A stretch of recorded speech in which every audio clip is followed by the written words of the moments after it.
He got to play off ball just because he can't dribble. So like my main point was just putting it up there is like, bro, how can this spearhead an offense? Like just because he's 40, I expect the man to lose a step. I don't expect him to lose his handle. You know what I'm saying? Like I can definitely see where that first step wouldn't be as serious, but that don't mean he don't got no counter move. You know what I'm saying? That don't mean he don't got no spin or he ain't got no crossover. He just don't got it. You know what I'm saying? I ain't making it up. So how you getting all of this from a one-on-one with Kareem? Because it was with Kareem, right? Did you ever watch you ever watch a game? Like I mean, and then on top of that, and then in his defense too, I challenge you to watch some of his ABA games too. Because remember, he spent half his career down there in the ABA before he even got to the NBA. So I don't even know what version we got. You know what I mean? Here. Okay, so and I get that. Right? I've taken a look at some of his not like a full game footage like I did on Magic Johnson, even though he is playing in that game, by the way.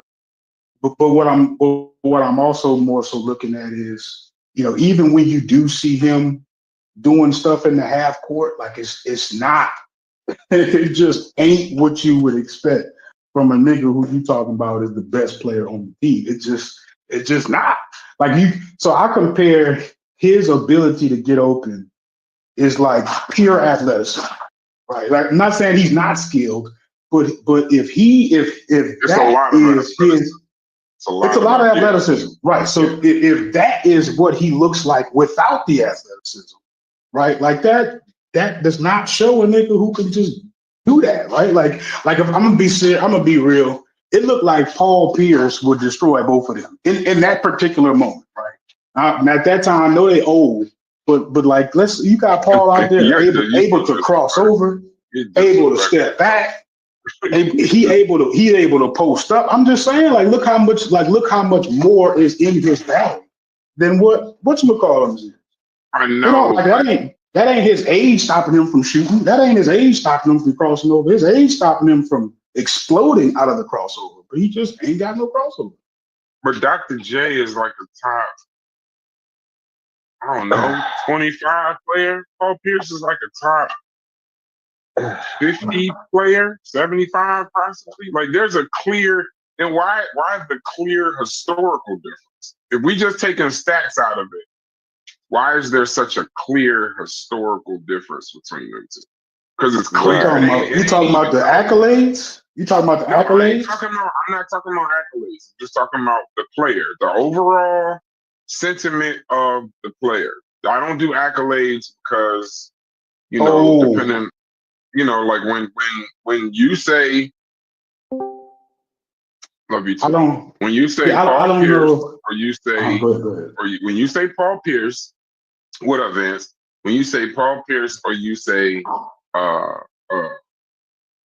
Dr. J, or Melo, it's Dr. J clear. Like it's not like they don't even say it like it's in a debating kind of situation. It's like, so obviously.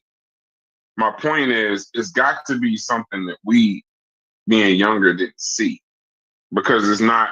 That's across the board, and even young analysts, when they bring up Dr. J, they're not going to confuse him with Melo, or they're not going to confuse him. I mean, hold on, last thing, because even then, he was the greatest player of his time at that time. Melo has never been the greatest player of this time. Paul Pierce has never been the greatest player of this time. Whenever there was a Paul Pierce, there was a LeBron and a Kobe. When Melo was there, it was a LeBron, Kobe. Matter of fact, I would say Paul Pierce, in my opinion, it's clear that he's better than Melo. To me, I don't know if y'all see that differently, but I think Paul Pierce is one of the most underrated basketball players, and I still don't even think it's close to Dr. J. Yeah, I don't think it's close to Dr. J as far as accolades, But I mean, I feel like from what I've seen from Paul Pierce, from what I've seen from Paul Pierce, I'm going to go that Paul Pierce can get his shot off on tougher defense. That might be like an oversimplified version of it, but it looks like Paul Pierce has more moves that he can go to than Dr. J. I'm trying to keep it simple. Yeah. And I'm not gonna be the one to argue with you, but you're gonna get a lot of argument. Right there. Do you think Bob Cousy is a good player for today's NBA? Well, I mean, as soon as you add for today's NBA, no. Yeah. Right. But do you hear people saying, I know Bob Cousy can't play in the NBA? But why do you hear people come out and defend it? Well, I'm trying to see, like, you almost never hear them saying any of those guys can't play. They don't never say that. But I don't think people would say that. Listen, in a league where Ben Simmons is still playing for the Clippers effectively, and it's a bunch of players, I can go down a list without a jump shot that are playing effective basketball and on a roster. I'm going to say that Julius Erving, like, for example, I'm sure they would. I'm sure it's a bunch of teams that would take somebody on their starting five and say, I would rather have prime Julius Erving than the guy I got on my team right now. What are the three names? He was insane. He was. No, I'm not saying he ain't better than 90% of the 6 men, but I'm saying you gotta go to the 6 men. I'm saying you gotta go to the 6 man, yo. So are you who? Okay, see, you're gonna make me pull up starting five. Bro. Yeah, you're just an ignorant nigga, Logic. Listen, I love you to death, but you are an ignorant nigga. It's like you don't give a fuck who cuts you out.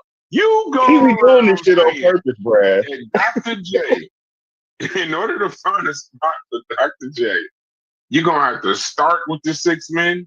You bugging the hell out right now. Hold on. NBA. All right. Look, start with the top team. Start with top teams. No, I know, but I just want to pull up the starting fives in 2024.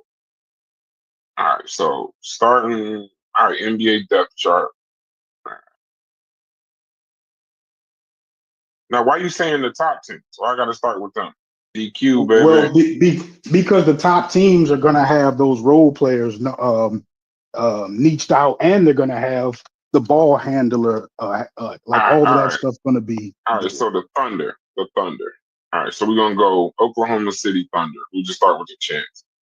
Shai Gilgeous-Alexander, Lu Dort, Jalen Williams, Holmgren, and Hartenstein. I would say even on that team, they would take Julius Erving over fucking Lu Dort, and they would they would keep Lu Dort for defense and move Holmgren to the 5 and put Erving at the 4. Right. So what role is he playing? Julius Erving, nigga, the doctor. Right. So the nigga's so cold that you got to replace Lu Dort, nigga. So because I can't exactly. I can't replace the MVP of the fucking league. Is he better than Jalen Williams? MVP. Why not? No. No. It's not logical. Offense, what did you say, TQ? It's not logical, Logic. It's not logical to swap an MVP for MVP. That's illogical. We get that as a drop. It's not logical. Yeah, somebody got to put that That's an easy cleanup. It's not logical. That's why. But no, their whole offense is built around a point guard. All right, this offense is different. This is one of these offenses where the era argument makes sense. They have an offense where there's one guy. It's like the Luka offense or the LeBron offense. There's one guy that controls everything and passes to everybody else. But I'm sure he would rather be passing to fucking Dr. J rather than Lu Dort. Okay, like Dr. J. And here's the thing: Dr. J on that team, prime Dr. J, ABA first season in the NBA type Dr. J. bro. That shit, they might not even run that offense if he's on that squad. So that's the champ. We started with the champ. Indiana Right. Pacers. So He would that's replace that's your Nembhard, opinion, right? Hold up a Mathurin, second. Neesmith. He would replace 3 of them niggas. Hold up a second, yo, because that's your Okay. opinion, right? So I'm saying that you got Lu Dort because he can space the floor, not Lu because Dort is he's not just a the floor best. spacer, Lu Dort does shoot threes. but he's not a floor spacer. He There's a absolutely difference. spaces the floor. He's not a floor spacer just because he stands He's- somewhere else. He's not a He threat. He's not a primarily 3-point threat at scores all. on catch and shoot. I He know. is not No, putting no, the no, ball no. on the ground. Okay, So if his reason for being on the floor is to space the floor, that's not his then reason for being on then the you floor, Elijah. don't. His reason for being on the floor is because he plays defense and shoots threes, Brass. No, his reason for being on the floor is rather than being a 3. PJ Washington is a 3 and D. I would say motherfucking Lu Dort is a D and like in spades, D and a possible 3. Like he's not that much of his defense. He plays defensive player of the year level defense. So he's on the court solely. It ain't because he can shoot threes, bro. He's on the court solely because he plays first team all know, defense. bro. He was pulling up in the bubble. I ain't gonna lie. He definitely was shooting that thing in the bubble. But why was he on the court? Because he can shoot and play defense. No. It wouldn't start with shoot. You would never look at Lu Dort. Lu Dort didn't make the league because he was a shooter. I'm saying he was able to stay on the floor because he can do that, plus be a threat on the outside. You're saying a nigga who shot over 40% last year is not a shooter. Yeah, he was flashing, bro. You bugging. Y'all just looked it up. He shot over 40% last year. How many did he shoot, Roger? He shot over 40% last year. No, I didn't say what percentage. I'm not sure. I'm not sure how many he shot a game. Okay. I'm not sure. Okay, so let me just see something. I mean, let me just tell you something about Lu Dort. 40%. Lu Dort was out of the fucking league. So even if we talking about the bubble, when I watched the bubble, that's when they had Chris Paul. Every word about Lu Dort when they played was his defense. Now, he might hit wide open shots to make it open for Shea. I get it. But the niggas behind him is actually better basketball players. If we being real, if we being 100%, the niggas that's coming up on their team are better basketball players, but his defense is so elite, he has to be on the court because that takes shit off. But I'm saying without the 3-pointer, he'll be another Andre Roberson. You know what I'm saying? So him being able to shoot unlocked his game to where like not only is he playing defense, tough defense, you got to put a hand out there. So stay right there, Freddie. Now you can't pinch. Hold on. Now you can't pinch when Shea Gilgeous-Alexander doing his thing. No.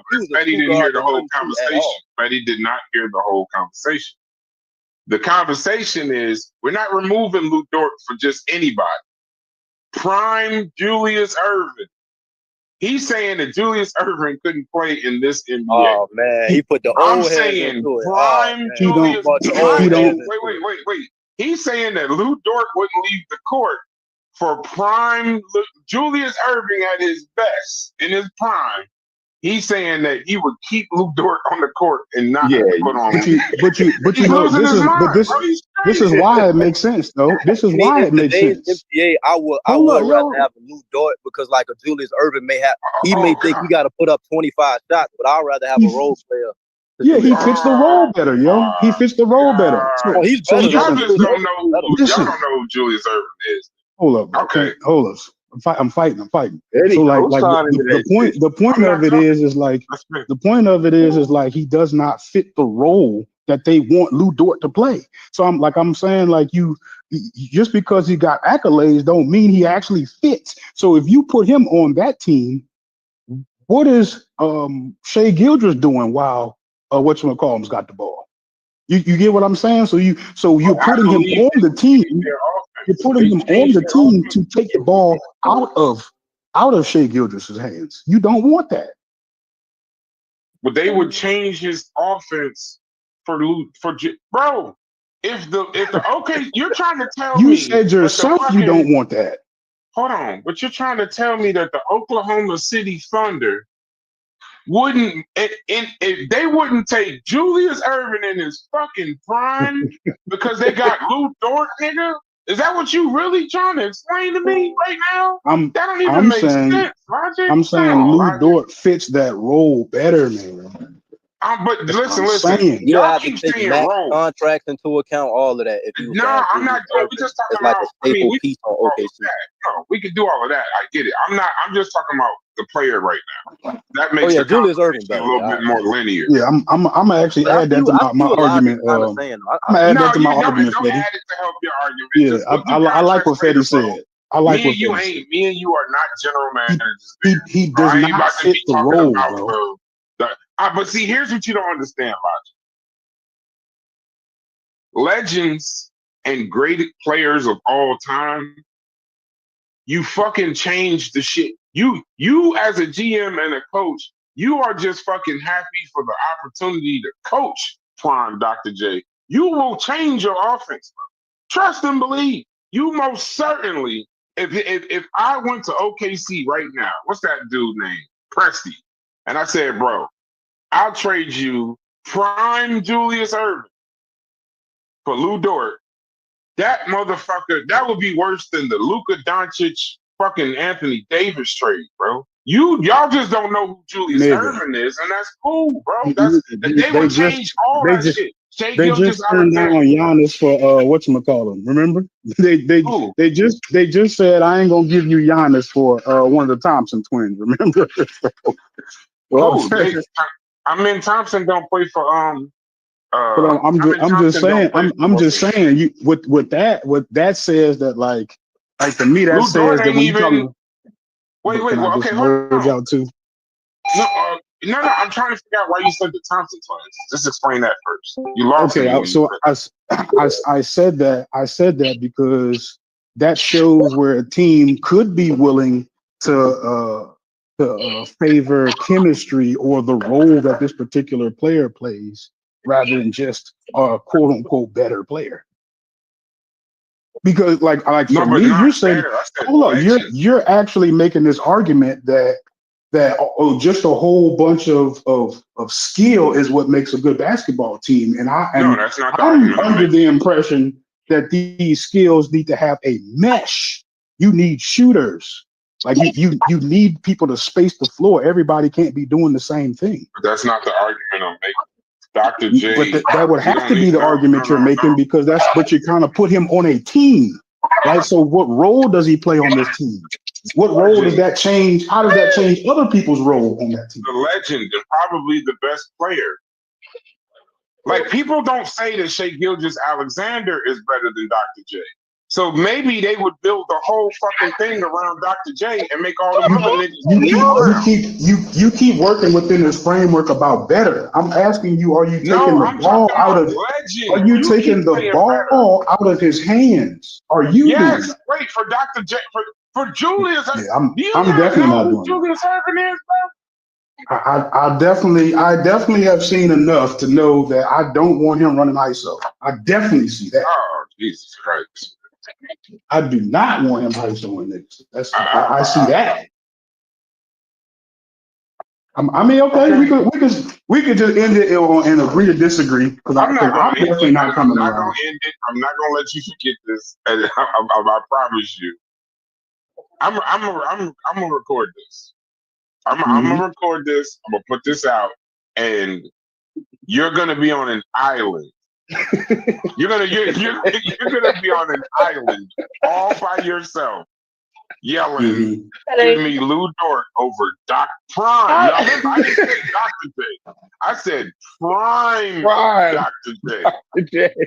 So now you trying to see what you don't understand. What you doing is you so busy being a fucking general manager. That you don't even fucking realize you would get fired. They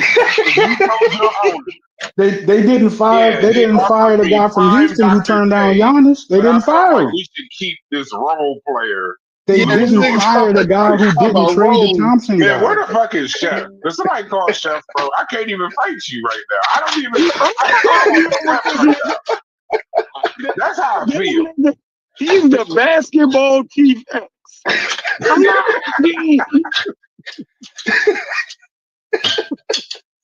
Nigga's the basketball chief X. I told that nigga this morning. I'm ignoring all of that nonsense. Oh shit! That nigga said the basketball chief X. And then you started talking about the Thompson twins. Like, come on, bro. Because you're trying to make an argument about no matter how he plays, right? That he can just fit on any team. And I feel like I said name yes, you did. I named one team. Let me tell you how you said it. Let me tell you how you said it, right? Okay, go ahead. Right. So this is how you actually said it. Because you're saying that, okay, forget let Lu Dort shoot 40%. Forget that he plays good defense. I don't care about that. Dr. J in his prime is going to do all of that plus. That's basically what you're saying, right? So I'm saying that the things that Lu Dort does is actually what makes him fit that particular role, right? Like so it's not that Dr. J can't do some of that stuff, but the fact that you would want to pay or you would want a guy to have the ball in his hands who is not like a traditional, not a traditional distributor, but somebody that looks like they're going to struggle to just get open, right? Somebody that definitely doesn't look like they're going to handle double teams with the ball. And so, you're making that argument for a guy who's already on the team. Like you already have a guy who can dribble through double teams. You already have the guy who can handle the pick and roll. So the role that he's going to play is off ball. So if he's off ball and clogging the paint, that can't be helpful because he's not out there spreading the floor. He's a cutter. You know what? Okay. I changed my mind. Joey gonna win that debate with Logic. Joey gonna win, Logic. Don't even show up. Don't even show up. That's gonna be crazy what Joey gonna do to yo. Listen, I don't like doing ChatGPT, bro. I hate doing this in sports arguments, right? But I trust you so much, Logic. But because Betty told me one time, don't use ChatGPT. No, I trust you so much. I had to make sure I wasn't missing something, right? I had to make sure. So I asked it for the consensus, not its opinion. So the consensus around the NBA. It says what is the consensus judgment on why Lu Dort is on the offense on the court? Is it for defense or shooting? It says Dort is one of the NBA best perimeter defenders. He can guard LeBron, Luka, or Steph. He has a combination. His shooting is streaky. He can knock down threes, but he's not considered a consistent shooter or an offensive option. On offense, he's a role player who cuts and occasionally drives hard to the basket and spaces the floor. So you're correct on spacing the floor because he's standing there. So then I said, what would be the consensus on OKC trade for prime Julius Erving? It says, and I quote, if we're talking prime Julius Erving, meaning late 70s to early 80s, Oklahoma City would sign the paper before they sent the trade. Mm-hmm. It says the talent gap alone. Dr. J in his prime was a 3-time MVP, 2-time ABA champ, 1-time NBA champ, 11-time All-NBA first team, and is considered one of the most electrifying and dominating forwards of all time. Dort is an elite defender. They gave him one sentence in that whole shit. Prime Erving was a franchise cornerstone. You build your whole team around and market him around them. Shai Gilgeous-Alexander is not better than prime Julius Erving. It says, does he have a fit? Fit with Shai and Chet. Wait. Imagine. It says prime Julius Erving is a better player than Shai Gilgeous-Alexander. That's cap. That's super cap. Okay. I mean, you're on another island. Y'all get caught up in these one seasons where a nigga has an bro. That man amazing never season. had an MVP and one. No, bro. Stop, bro. We're not about to do that. We're not doing. So you saying that Shea? Wait. Don't change the argument. Don't change the argument. Let me just finish this, and then we'll talk about it. Fit with Shea and Chet. Imagine Dr. J slashing to the rim alongside Shea Gilgeous-Alexander's playmaking, Chet Holmgren and Jalen Williams spacing. That would make OKC a dynasty. So my whole point to you, Logic, is yes, you can focus on role player, but when you keep saying role player to me, and I keep saying top 20 basketball player of all time, it's going to be very difficult for any player that's in the top 20, top 25, for you to justify any era of a role player. Like Lu Dort's going to get traded for all of them. Every single one in the top 20, 25, even I would even say fucking Bill Russell. Like they would do it, bro. These are legends. These is niggas you build whole teams around. You would not fucking keep a role player. So your argument, you build a whole team around. So your argument is completely based on accolades and accomplishments, and not based on fit or actual skill that the people have. Correct? You ever heard the term "get in where you fit in"? You ever heard that term before? You didn't answer my question. Make room for Dr. J? Yeah, pause. You don't think that they would motherfucking make room for Dr. J on the Oklahoma City Thunder? You think that they would be like, nah, we got Lu Dort? Hey, can I give another analogy to make it? I just let me give a quick analogy. I'm gonna try to. I know we're doing this fantasy, but like he actually would strap the team. He would. I mean, like in reality, like it honestly wouldn't work to their benefit. But I get you. I get what you're trying to say. But maybe we just see it two different ways. I feel like that they lose spacing. They lose spacing. They cap one go out the way. All of that shit. Man, if you was with Golden State, if y'all was a GM with Golden State, I'm gonna try to give a hypothetical. If y'all was with Golden State the year they had KD and all of them, would you bring Julius Erving in and swap him out with an Andre Iguodala, or would you be cool with the fact, or would that possibly bring in Julius Erving on? Would that possibly mess up the dynamic? But because again, having a player know his role and not step on anybody else's toes is important. So I think what Logic is saying is if you bring a Julius Erving to an OKC, that might kind of mess up the dynamic, because given the fact he's a top 20 player all time, that requires a certain demand that he expects, and versus the Lu Dort, he may not expect to even have that sort of output a game such as Julius Erving, but he knows his role and he does it well. So it sounds crazy what Logic is saying. I kind of get what he's saying. It's not a horrible take. I mean, no, it's horrible, because the thing is, we're not even on that team. I wouldn't hesitate to get rid of Andre Iguodala, because that's the GM's job. You say, fuck that chemistry, whatever that chemistry is. We got the opportunity to get Dr. J.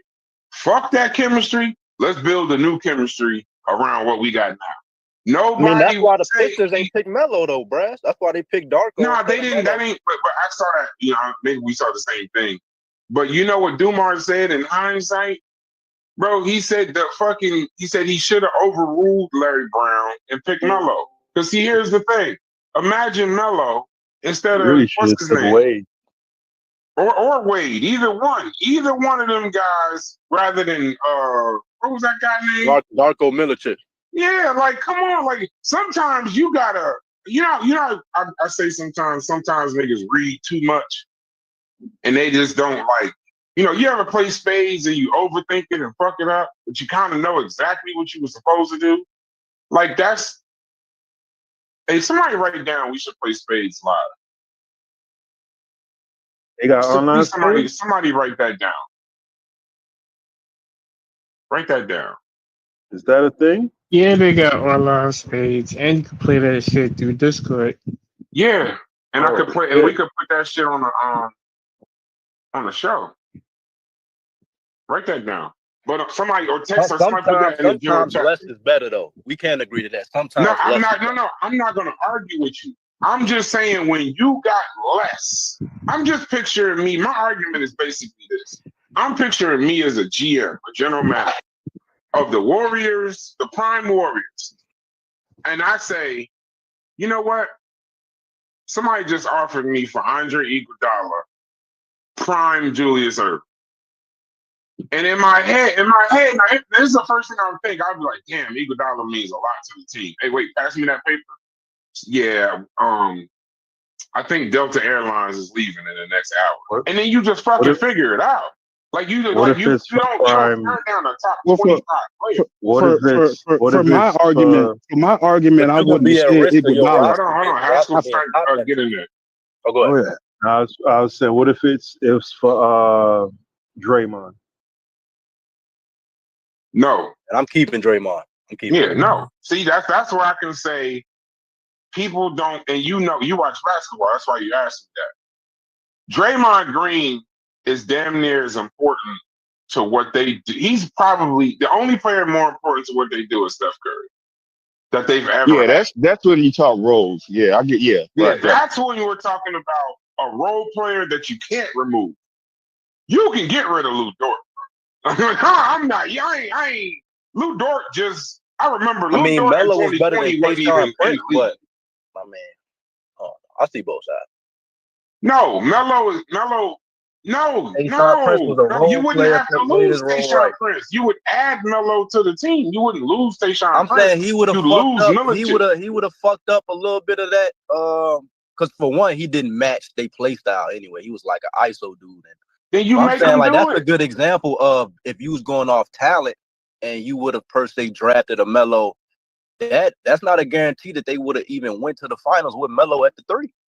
But Tayshaun Prince, him being a role player, knowing his role, he made a lot of big plays in that playoff run, and he didn't. I know, but ain't that the GM's job, Freddie? Like you give him as much talent, and then they go out there and make the shit fit. And here's the thing: you say Melo, they wouldn't have won. I mean, they won a title, so they did win a title, but you say. You can win more with Melo than you can with Tayshaun Prince. Exactly. Nobody on that team is better than Melo. Whatever Tayshaun Prince is bringing to the table, that's great. Melo gonna bring more. It comes down to fit. He didn't play. He wasn't playing defense. Like again, around. The Pistons was a defense-orientated team. Then you fit around Melo. You throw Melo into that fold. Melo was the best player on the Nuggets, and they didn't win. The Nuggets wasn't a good team. We're not comparing the Nuggets.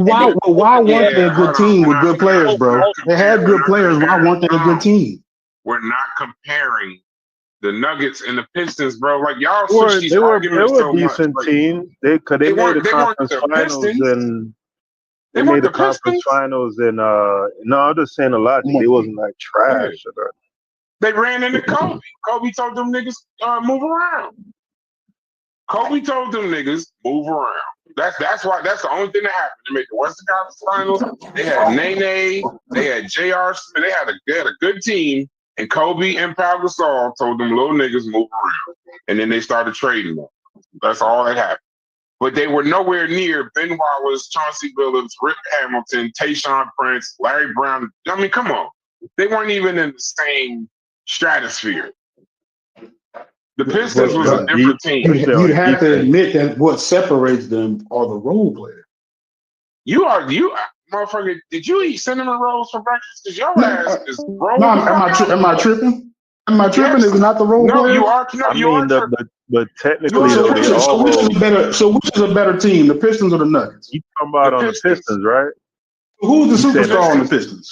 Who's the superstar on the Pistons? Chauncey Billups, Ben Wallace. Is he better than Melo? Let me finish. Hold on, Haskell. You'll see where I'm going. You'll finish. You'll see where I'm going in a second. Go ahead. Keep talking. Go ahead. You comparing the Nuggets and the Pistons. Billups was better than Andre Miller. Ben Wallace was better than Nene. Rip Hamilton was better than who the fuck was J.R. Smith. The only player that the Nuggets had that was better than anybody on the Pistons was Melo. Everything else it's clear Ben Wallace, and I still would take Chauncey. I would take Chauncey Billups over Andre Miller any fuck. So am I tripping when I say those are role players? Am I tripping? No, those are starters. Why you keep calling them role players?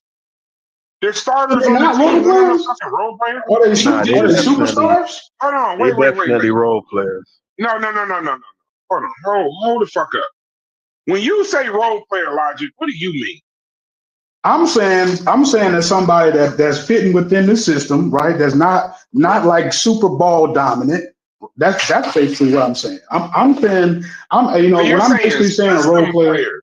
Well, you're saying system players. Let me make sure I'm being super specific, right? Okay. So when I'm saying like a role player, I'm basically saying just about everybody other than the guy who is like the ball dominant person. Everybody else, you would basically consider that a role player. Klay Thompson. That's a system player. A role player is a motherfucker who comes in and fits one role. They do one thing, one maybe two things. So like a three. I don't see the difference. But no, a system player is somebody like I saw Rip Hamilton at UConn. That nigga was a scorer. He had game. He could do whatever the fuck. He changed his game to fit into a system where he just turned into running off the screens and all this other shit. Rip Hamilton was a good fucking player. So a system player is completely different than a role player. But he wasn't a superstar. Melo is a superstar. I'm not. Okay. Wait. Then if y'all want to go on the superstar, then okay, I'll acquiesce that they weren't superstars. But I will also not acquiesce that you're gonna somehow say Rip Hamilton could do one. Rip Hamilton can only do one thing. What's the other thing that he did? What's the other thing he does? Oh, you didn't watch. Go look. Just answer the question. No, you didn't look. No, I'm not here to quit. I'm not here to teach you basketball, Roger. No, but come on, bro. We're having a conversation now because you looked up Lu Dort, right? You said Lu Dort was great at defense to make your point, right? So you saying Rip Hamilton's great at defense? Yeah, he's a role player.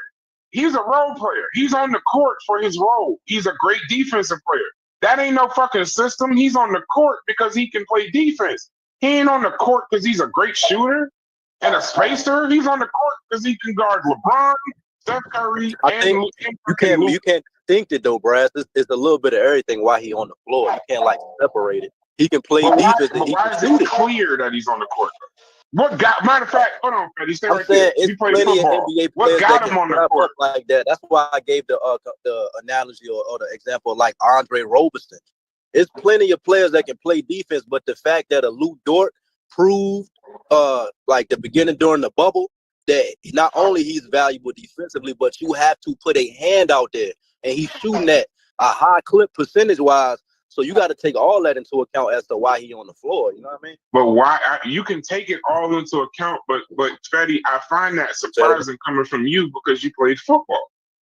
You know, to get on the field, most times if you're trying to move up that third from fourth string to first string, you better be fucking amazing at one thing that them other niggas ain't. And then we'll start looking at all the other shit. Lu Dort is on the court because he plays high. First team All NBA defense. They can go find better shooters than him. He was shooting that bitch too, bro. I remember him like he shot 40% last year. That nigga was he's a streaky shooter, bro. He's a streaky shooter. He's not streaky, we're not calling him a 40. But he's streaky. So if you shoot, listen, do you want wait, hold on, Logic. Hold on. Logic. Here's my point why I didn't tell you about Rip Hamilton. Because to be quite honest, I don't think you know anything about Rip Hamilton, and you're telling me about Rip Hamilton right now. That's why I didn't tell you. Because I think you're telling me what Rip Hamilton was, and you don't know anything about Rip Hamilton. I absolutely saw the Pistons. I saw the Pistons beat the Lakers. Did you see him at UConn? Yeah, Rip Hamilton. I didn't see him at UConn. No, I didn't. And then you wouldn't have called. You would know that he literally fit into Larry Brown's system. I am not talking about him at UConn. I'm talking about how he played in the NBA. Okay, so no, you can't tell me how he played in the NBA. UConn Rip.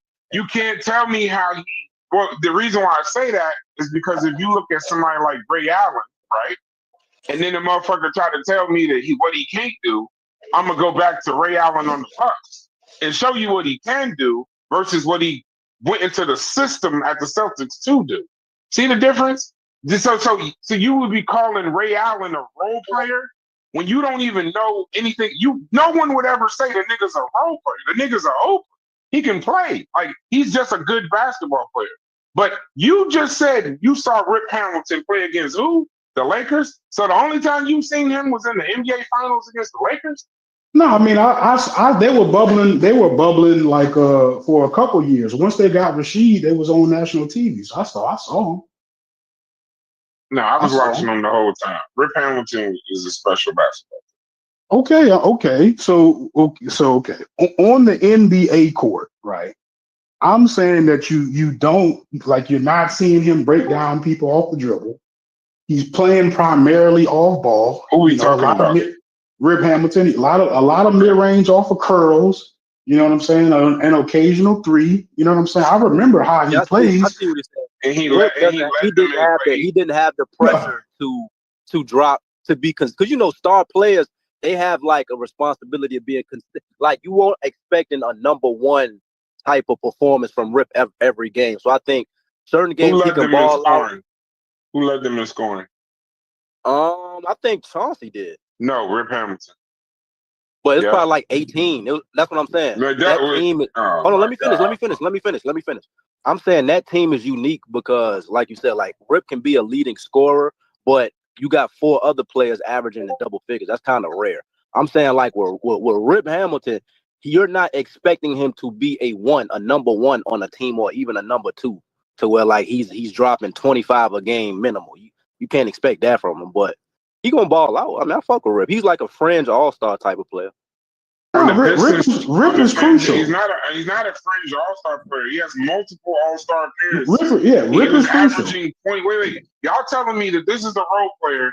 The nigga was the leading scorer for the 04 Pistons that beat the fucking Shaq and Kobe Lakers. How much did he average though? Give me a 20. Well, 20. I don't. 20. 20. That's 20. Yeah. What? He was a role player. Wait. So role players just be making multiple all-stars. I never called him a role player. Again, I gotta come with the term, like the terminology. I think you just said you agreed with Logic. Logic called him. I didn't, bro. Player. I said his argument isn't as why y'all do that? All I said was that the point that he's making, it makes sense. Like, that's why I tried to give other analogies. If I'm with the Spurs and I got a Manu, if I'm Greg Popovich, would I trade a all-star caliber 2 guard during that era that averaged 28 over this value, person that knows his role? No, over Manu? I agree with you. No. I think Manu is like Draymond, but we're talking about Lu Dort. You keep naming all these people. I know you fuck with Lu Dort. That's fine, but you are somehow thinking that Lu Dort is as valuable to the Thunder as Draymond to the Warriors or Manu to them. Right, I'm trying to separate the conversation. Y'all keep bringing up Hall of Famers. Y'all keep Draymond Green and Manu Hall of Famers. Let's go back to Julius Erving. I'm saying, if I'm a GM and a motherfucker tell me, hypothetically, I could get Julius Erving in his prime, and I would have to give up, say, a Lu Dort, Cason Wallace, or another role player to get that person. First thing I'm saying. No, we didn't say that. Hold on, we let me finish, bro. No, you changed the argument, though. I'm not. Just let me finish, bro. Let me go ahead. I'm saying you would have to take so much shit into account, such as, is the contracts gonna work out? Is this person Julius? I'm just talking about basketball. I'm saying, bro. God damn. All right, no. It's a hyper. No, I'm not, because what y'all do is nigga don't let me finish, bro. How you gonna say because y'all first argument you railroading right now, Braz. I can't even finish the sentence. Real shit. I can't even finish the sentence. Logic, you don't allow people to change your arguments. Why the fuck would I allow him to do that? Why would I allow him to start talking about Cason Wallace and motherfucking 3rd-round draft picks and motherfucking contracts? Why would I do that? That's not what we was talking about. We was talking about Lu Dort. This is a hypothetical conversation, so it don't gotta make sense, my nigga. We're talking about Lu Dort for Julius Erving. I don't want to hear about Manu and Draymond Green and all these other Hall of Fame niggas that he keep naming. You're changing the argument. Let's finish this because I really want you to damn near try to. You gotta prove. I'm funny that I'm trying to prove to you that Julius Erving wouldn't be traded for Lu Dort. That's the weird shit. I'm trying to somehow make you believe that what you're saying don't make no sense. Y'all both, because y'all the only two talking. Y'all don't agree. The trade don't make sense either. Ain't wouldn't nobody offer no goddamn Julius Erving for that. It's a hypothetical. We having a hypothetical conversation, and you ain't start talking about contracts till that nigga did. I said it was a good point, and then I said I'm about to take that. I said it. I ain't tripping.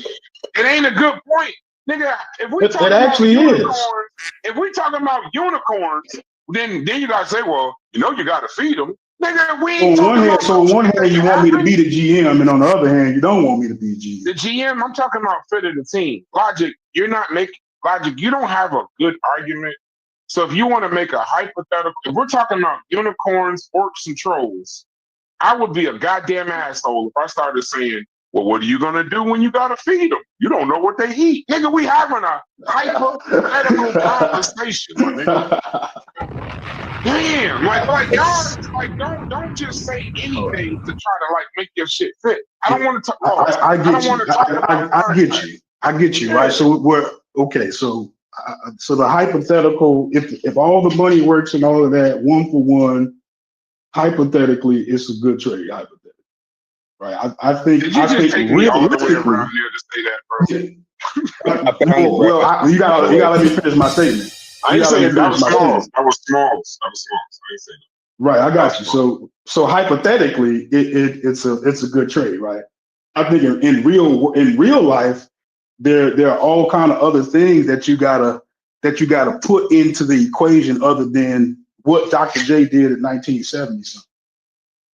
And that is like what is being the struggle right here. Like, first off, I'm struggling just to get it out. And you know what I'm saying? And then we struggling on staying on the particular topic. So I get you. I get what you're saying. So hypothetically, he could fit his skill, his what he brings offensively could fit, but I believe realistically that they would prefer someone who is a shooter there. That's what I think. Now, I guess that's what we're literally debating, right? So at this point, I think that we're more so.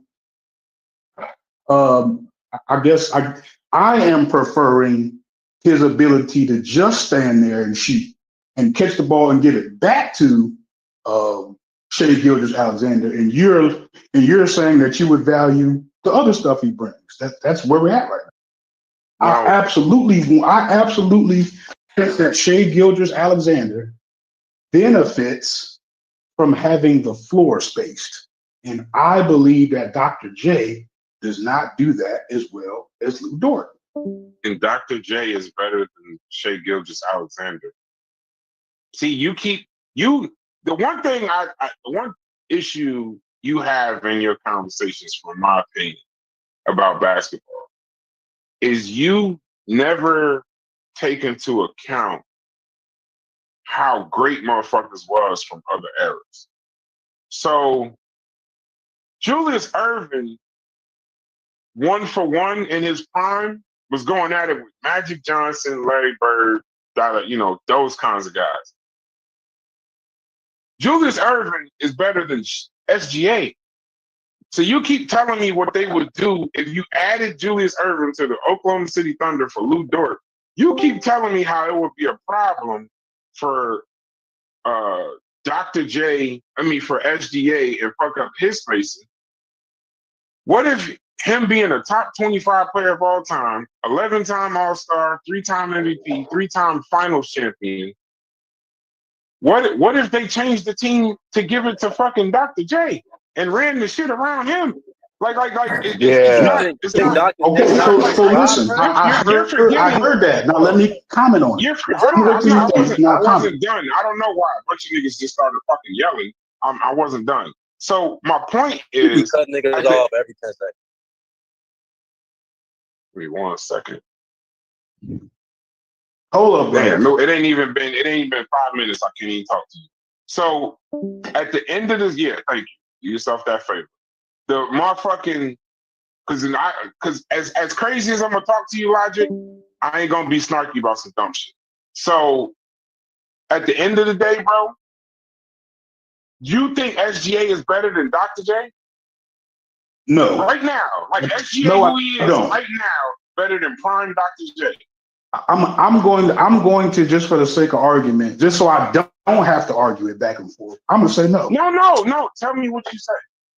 Tell me what you so believe. I think that question is a difficult question. And it is more difficult because I feel like I'm more so talking about what he does, right? Because if I'm taking SGA off the team, are you saying that my primary ball handler is now Dr. J? I didn't say take him off the team. That's what I mean by he can't do what Shai Gilgeous does. He can't do it. So him being better, having all the accolades, you still need a ball handler now. What are you talking about? I just said, is SGA better than Dr. J? You talking about taking niggas off teams? I'm talking about compare this player. And I'm trying to answer your question, right? So I'm saying taking them off the team. Just compare the two players. Sure. I think if they played one-on-one in their prime, I think it'd be close, and it might go to Dr. J because he's bigger. Do you think a player being better than another player is established by them playing one-on-one? I think that you asking me better is changing the conversation I was attempting to have. We were talking about if he fits better. It's a different question. No, it's a different question. Right, it's a different question. The original question doesn't get better. Okay, I just like an answer to a different question now. We ain't gonna agree. We've been talking about this for an hour, so fine. We just ain't gonna agree. That's fine. But you said something in your argument that piqued my interest. You said that Dr. J would fuck up the offense for Shai Gilgeous-Alexander. Yes. A person that would say that, because you ain't talking about systems. So now I think that you think the SGA is better than Dr. J. That's why I asked you who's better. I'm being specific, right? I'm trying to answer your question. Go ahead. So I'm saying that to me, it's more of a matter about what he does. I'm repeating myself, but I'm trying to give you the answer. I'm saying that, again, we throwing out one-on-one. I'm saying that Shai Gilgeous-Alexander, I would much prefer the ball in Shai Gilgeous' hand, regardless of who you are saying is a better player. If we're talking, I am talking about operating top of the key, initiating offense. I would prefer Shai do that. Does anybody else understand what's going on? Because we're at a disconnect, bro, and I don't want to just be out. We just had a disconnect. Where am I not answering your question in that? Are you looking for a yes or a no? One time, bro. You start talking about what because this guy could do. So listen. You just asked me a question. I'm trying to answer you, bro. You just asked who was the better player, Shai Gilgeous-Alexander. So look, you're doing that, and that's going to get us away from what I'm talking about, bro. I don't know what you're talking about, bro. That's what I'm trying to say. I'm talking about what the players do. Remember, it started out that he cannot dribble. Remember, it started there. So that's how I'm getting back to. I want the ball in Shai's hands. I'm still on track. You're trying to take me somewhere else. I just said the nigga can't dribble. I said he can't dribble. I said I don't want him running pick and roll. I never said nothing about who's better. I'm not taking you nowhere else. I just asked you a fucking question, bro. Who's the better player? And for some reason, you can't just say a name. Shai Gilgeous-Alexander. Okay. So you just did all that for 15 minutes for what? Because I don't want you to latch on to that comment and make another argument because we haven't discussed the first one. That nigga scared to give his answer. I mean, it's not that I'm scared to get my answer. It wasn't what we were talking about. Somebody else. I don't know. Like, it's just me and you. The funny thing is, Logic. Cool. I mean, it's cool, but like when it's just me and you talking about this shit, I'm starting to feel like I know I live on an earth where Lu Dort would be traded in a heartbeat. Brad, you a bull in the China shop, bro. Nigga can't get their point off, bro. Fetty, can we like have this conversation, bro? I'm trying. Like I don't know if you trying to fuck it up. Is saying isn't rocket science, bro. Like he's just talking about the archetype of player, SGA being a ball handler, and therefore a lot of times Julius Erving gonna either have to sit in the corner or do something that's outside of him being a number one on a team to where he can have more. It's not. This shit ain't rocket science, bro. That is you exactly can disagree with what he's saying, but what he's saying it's not the most shit ever. Like he can have and we're not exactly commenting on what I'm saying. You asked a different question versus what I actually said. So that was like what my frustration was. But maybe Fetty cleared up what I'm saying a little bit better than I could. But so let's continue. Where do we leave off? That you and Fetty is just wild as hell. That's where we left. Right there. Right. So now that I've given you my answer. So now that I've given you my answer. I just don't agree with him. Okay. So let's say if I'd have said Dr. J, what would you have said? No, I don't. No, I ain't talking about changing the argument. I just don't agree. I don't agree. It's Logic. We've done enough of these conversations for me to know that I could very well. Everybody in this motherfucker could be telling you what it is, and it's just me telling you what it is. So you can't get the points because I can only give you the points that I can think of. This would be a conversation where I would need multiple people to reel you back in and remind you that you're on the island when you're trying to say that a team wouldn't trade Lu Dort for fucking prime Julius Erving. So nobody else is talking to you. I don't know why that's the case. Maybe they give it up.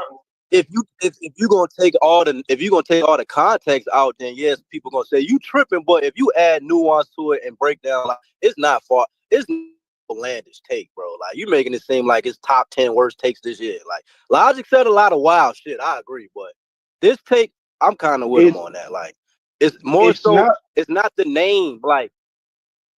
Or like the prestige, him being a top 25 player, like it's so much shit that go into that shit, bro. As far as a cohesive team and knowing if roles fit one another.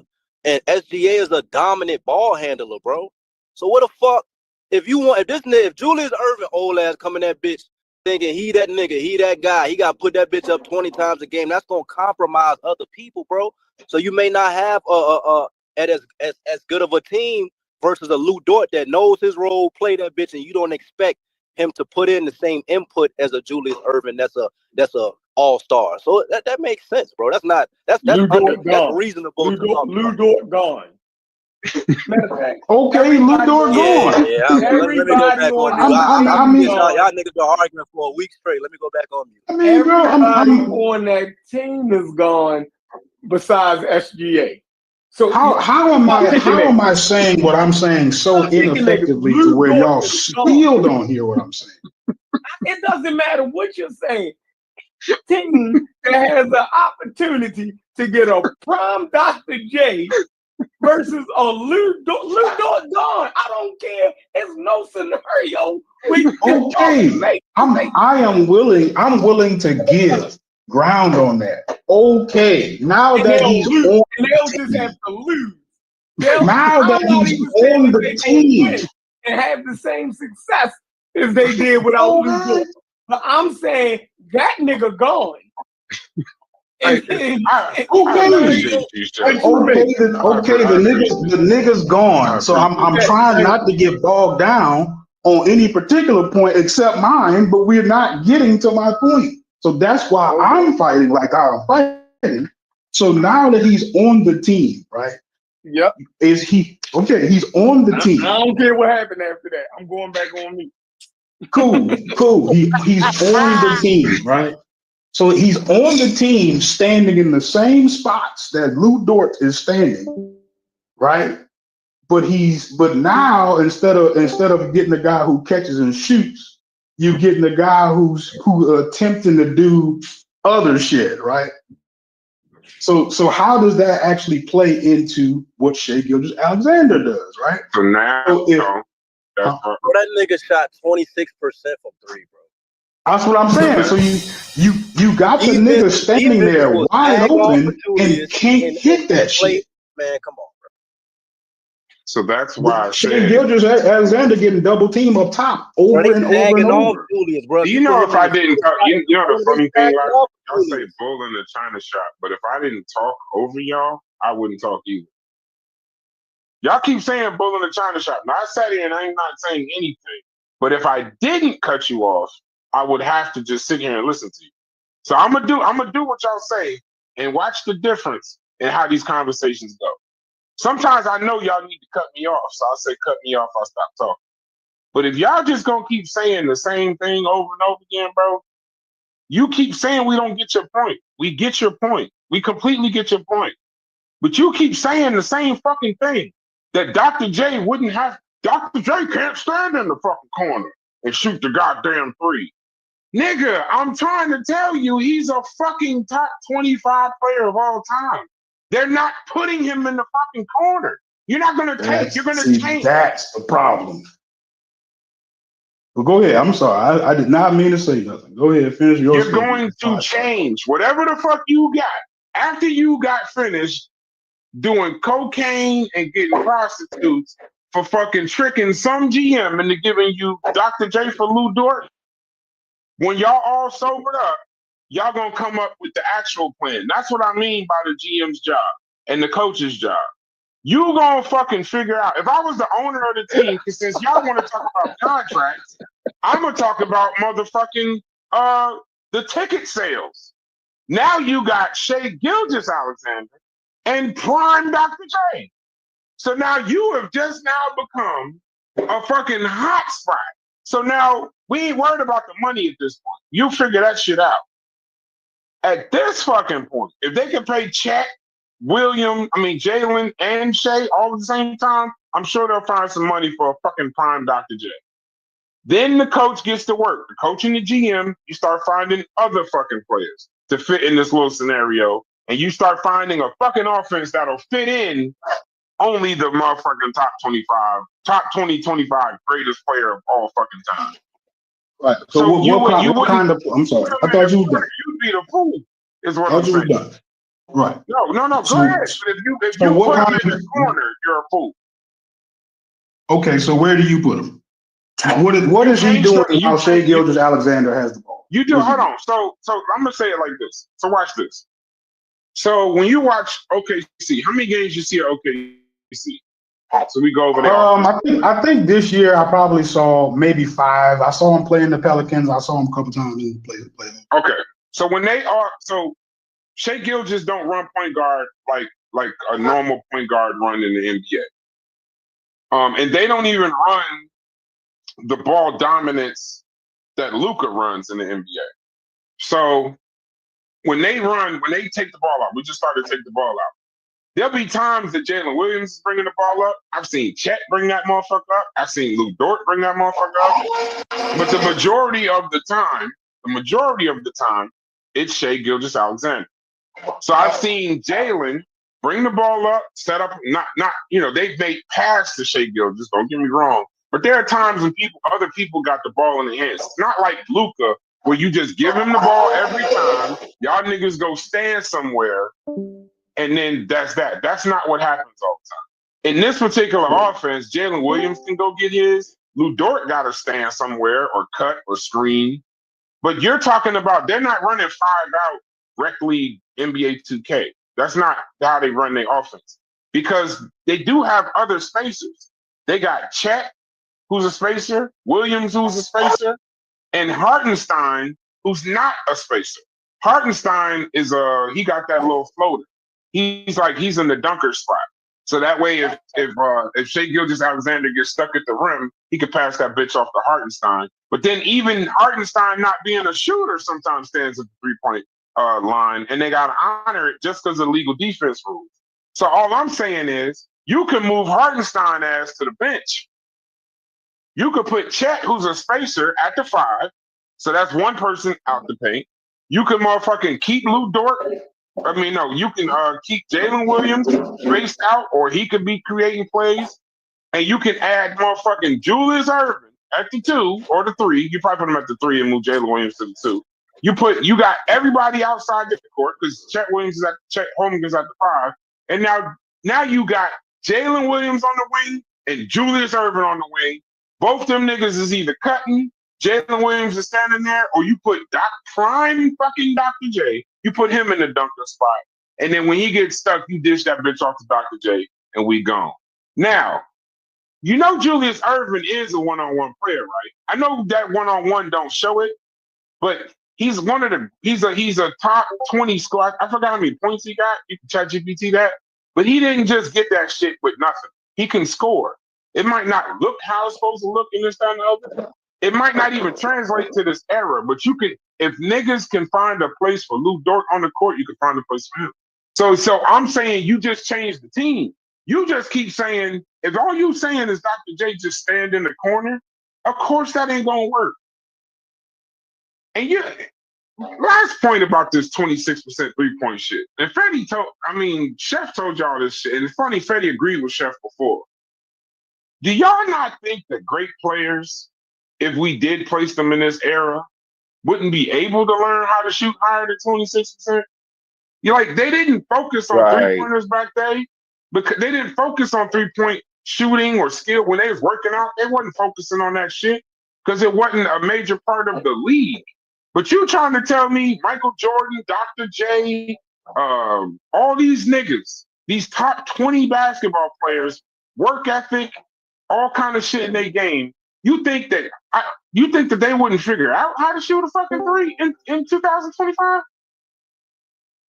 I don't know if they could or if they wouldn't. I'm saying that they didn't. I'm just saying that.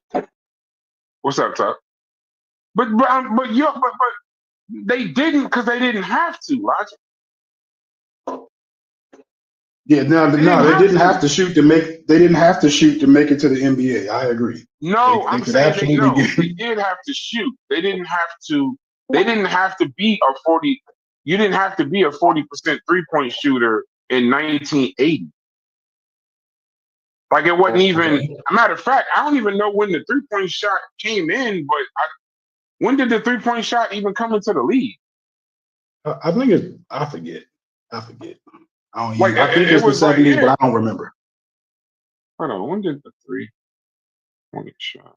I'm just saying, sometimes you gotta marvel for a nigga greatness too.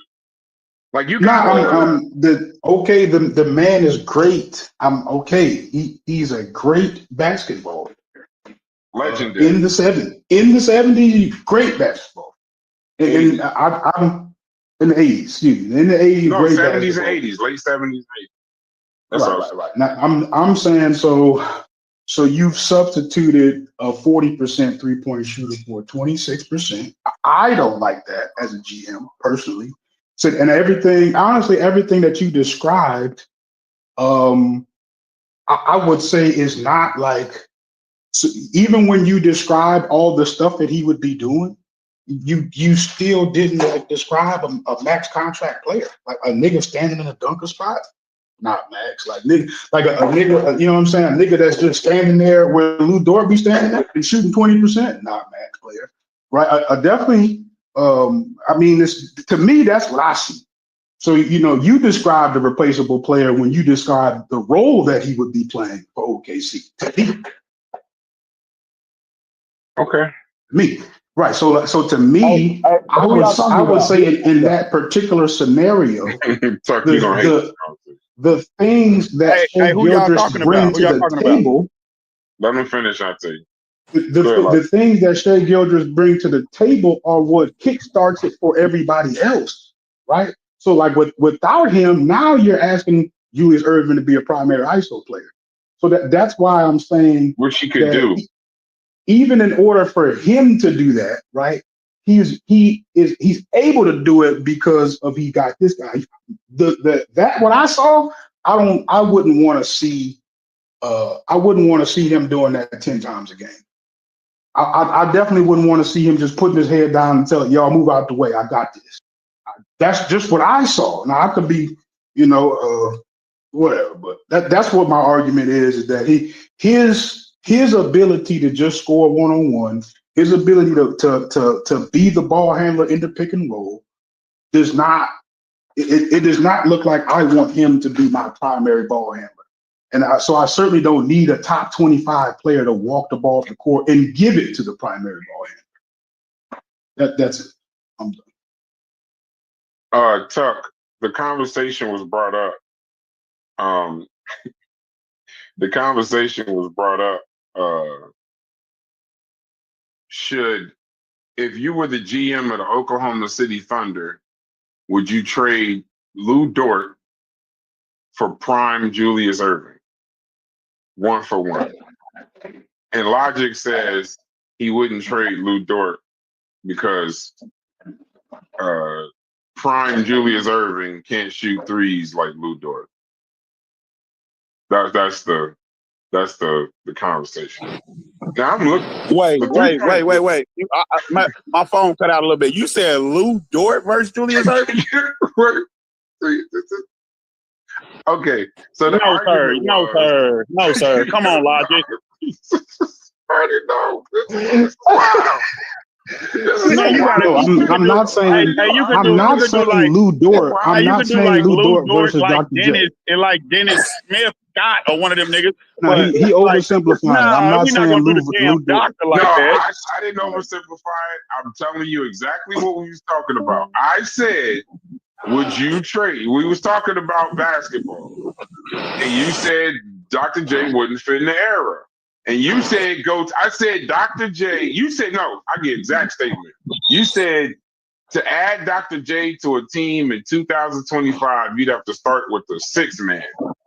And then I said I can go to any starting 5 and find room for a top 20, top 25 basketball player of all time. And so I went to the team that won the championship. The nigga who you decided to get off the team was Lu Dort. Logic. No. The reason, but see, you going to Lu Dort. You said I went to your parameters. You said start with the best teams. Why would I not start with the motherfuckers that just won the title? No, but I'm saying you got to. No, go ahead. Yeah, so you don't think Julius Erving could play? Add the word prime. Stay in prime, so that we don't start calling him old and at the end of his career. Prime Julius Erving. That the Oklahoma City Thunder wouldn't trade Lu Dort for prime Julius Erving. That's a wild statement. Him and Fetty think it's realistic. Nah, I'm being realistic. It wouldn't be a that's what makes me trade like that. Makes me feel like y'all don't understand what I'm saying. You have to give up 4-5 role players just to give you. It's not going to be a trade 1-on-1. That's not real. That's the parameters of the conversation. You can't change the conversation because you want to. It's not like y'all are actually saying, damn. It's not like y'all are actually saying 10-time. It's not like y'all saying 10-time All-Star versus Lu Dort, right? And I'm saying 29% 3 versus 40% 3. But then Julius is more athletic. He's long. He can run. You eliminating all of Julius Erving's skills now. Julius Erving would fit right in. He would fit right in. And he will run and gun with the rest of them. Who's more beneficial in a Pacer series? So if you facing against a team that shoots a lot of threes, right? and it's pivotal that you just get them shots up and you need players out there that can shoot at a certain clip. Who is more valuable? Julius Erving. Yeah, every time. Every time because he can play 2 through 4 in this era. He gonna be Uber. He gonna be what's the forward on? He could just be him. He could be what's the forward that played for Indiana? That the Obi Toppin. He could be better Obi Toppin. I'm saying well OKC they got Chet and Hartenstein in the Hall of Fame. Yeah, but they don't start together. Do they? Yeah, you tell them niggas move around. You tell them niggas move around. They broke it up for the championship. You tell Hartenstein move around, bro.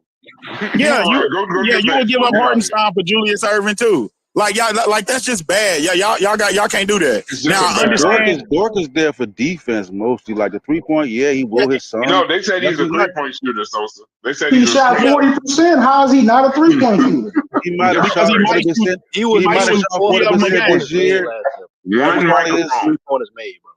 Yeah, so he probably might have shot 40% this year, probably as high as the career, but that's not why he's there. He's there for defense. Yeah, that's right. He the defensive ace. Yeah, Julius was not a bad defender.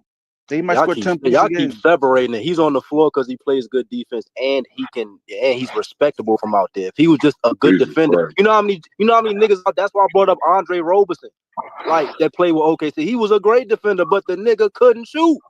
And he also couldn't attack the basket like Julius. Like he gave Dr. J the ball on the wings. You gotta bring somebody to him. He's for the dunk every ball. Sosa, he a number one option too. That's different. Take it. You're right. So if you got a double team Dr. J, somebody gonna have to compromise. That's why I say certain people will want less than more because you gotta take into account shot attempts, all of that. That's why I say sometimes less is better. Yeah, I don't even know what to say, yo. We double teaming a nigga at the perimeter with no dribble moves. Maybe I can't just say that. That's what they were doing. I don't think I can't say nothing. You can't use the clip when he was 40, bro, playing one-on-one against Kareem. Not 40. He's 40 years old. We're talking about he was. I just put that clip up there to show he got all the room he want, all the time he want. What move do we have? Is there between the legs? Is there hesitation? I ain't see none of that. So if y'all want the man to dribble, he could dribble. Then show me Lu Dort making a move. Show me. Do you expect Lu Dort to have moves? I don't expect Lu Dort to have no moves. I expect Dr. J scoring 70,000 points to have some moves, bro. We're just swapping him for Lu Dort. That's what we're doing. Hey, Logic. So real quick, right? Y'all keep talking about 29. He shot 29 in the era of the three-pointer. The three-pointer just started when Julius Erving got to the league. So to expect him to be with no analytics. So just to expect him to shoot 40% from three is hilarious. But that's neither here nor there. No, you're the one who expect him to be able to learn how to shoot threes. You saying that. You saying you think the nigga can learn how to shoot that shit. I didn't say that. I know he could. I didn't say I think he could. When did the three-point shot come into existence? 1979-80. And he retired. He came from the ABA like 2 years before that. And he retired 85, 86, somewhere in there. Yeah. Yeah, bro, come on. See, no, hold on. Right. So how did Pete Maravich learn how to shoot threes, yo? Bro. How Pistol Pete learn how to shoot? Hold on, bro. You fucking up my argument. Because he was a guard and he was what do you know about Pistol Pete? So now you brought up an old-time player. Tell me the most important trait of Pistol Pete. So when you say, how did he learn how to shoot threes, then tell me what you know about, answer your own question. There was one thing that nigga did more than any other basketball player of probably damn near any time. Niggas still watch him. What did he do? I don't know what you're talking about. I know he went to LSU. I know he scored. I know he could pass. He wrote a book. Hold on. He wrote a book on practicing his game and working out. He was sick. He was like a fucking maniac when it came to like ball handling, shooting, and this, that, and the other. That's why he was that way. The nigga wrote a book about it. But he played in the same era. You say them niggas couldn't have did it. He was a fucking guard. He was a guard. Wait, hold on. And even with Pistol Pete doing whatever the fuck you saying that you think he do, he still wasn't nowhere near Dr. J. Like, I'm saying shooting range. Y'all stay on the same shooting. I think Dr. J plays small forward, right? Yeah, that wasn't their role back then. Like they just like that. What a 3-point or small forward role to be taking 3-pointer. Like that wasn't a thing. Mid-range dunk on niggas. Bro. Y'all. So on one hand, the GM got to do all of this and move out the way and make room for it. But some kind of way, when we put the man in his era, he got all kind of restrictions now. See, maybe I am just confused. I feel like I'm confused about what y'all are saying, and I feel like y'all confused about what I'm saying. Yeah, I think y'all confused about what I'm saying, and you're confused. Yes, I think we both confused for real. Yeah, like this. Yeah, that's talking about you talking about.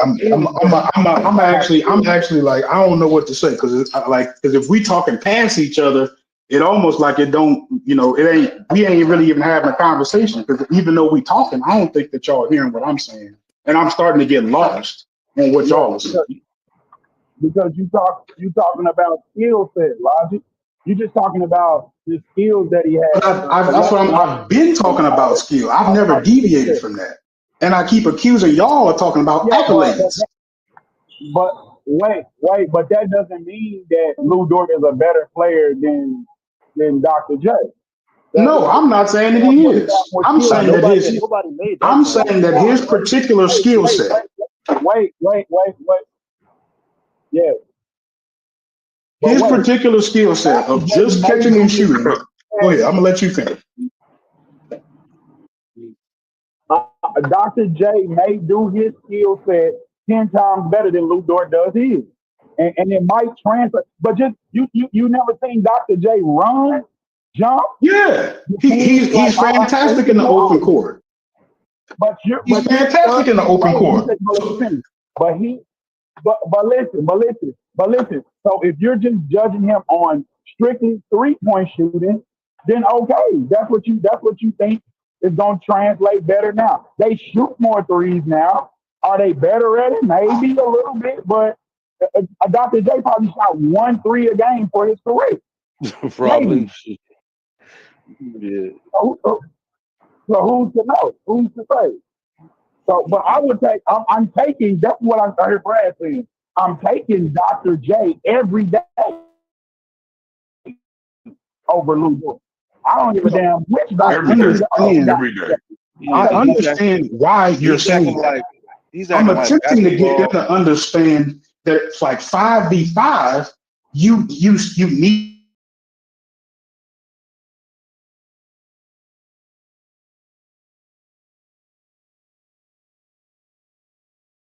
need other things, but if he don't understand that Dr. J do all of that, I don't understand why you keep saying that he can dribble like Shai Gilgeous-Alexander. Can he shoot like Lu Dort? He can get to the rim like Dr. J. Listen, you don't. Why you bring Shai into it? Listen. You act like basketball is not fluid, though, right? Like he was bringing up OKC, like how he would fit with OKC. Yeah, you act like basketball is not fluid. Like OKC turnover, they get on the break, bro.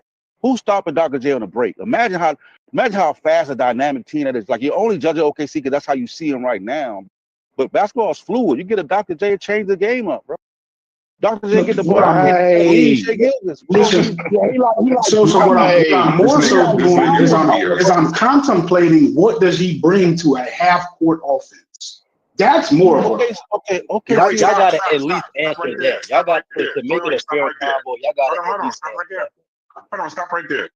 With what you just said, OKC don't even have a good half-court offense. They don't. They're not a good half-court team. So that's why I know. Well, if you got three splashes in your backcourt. Okay, so the fucking OKC Thunder, they're not a good half-court offense. You watch, the reason why they had to go Game 7 with Indiana, Game 7 with Nuggets, is because their offense, when they're not getting steals, and they're not in a transition off, like if they're not getting steals and points off turnovers, and they're forced to just run half-court offense, they're terrible. They're terrible. That's what I'm saying. If you watch them, this wouldn't even be that much of a debate. It's not my argument. I said, what does he bring to I'm asking you, how does he help their offense? Hey, Brad, listen. You just said that their offense is bad. I'm asking you, how does he help them? Don't change your statement. Because you just brought up their fucking half-court offense. You just said that he would hurt their half-court offense. I know those are your exact words. Yes, I said it.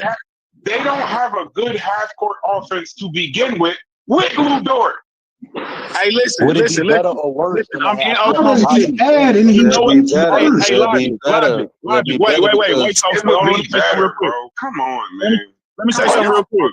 They Yeah, see, have court. They have that's court. where it got subjective right there. I don't think it'll be better. But go Hey, ahead. listen, Logic. They have court offense was called Shea and Pray. That's what it was called. It was pick and roll with Shea. He make all the decisions. Now, if you got Dr. J, just the threat of Dr. J is gonna make the half court offense better. In the dunker spot, wherever he's gonna be, mid range, wherever he's gonna be. Another threat on offense makes your half court offense better. It's easy. He's a threat to You do gonna put him in what the in the dunker half court? spot? Set the screen, stand nah, in the get to corner. Is he going to operate? Is he going to operate with the ball on the screen? What is he doing?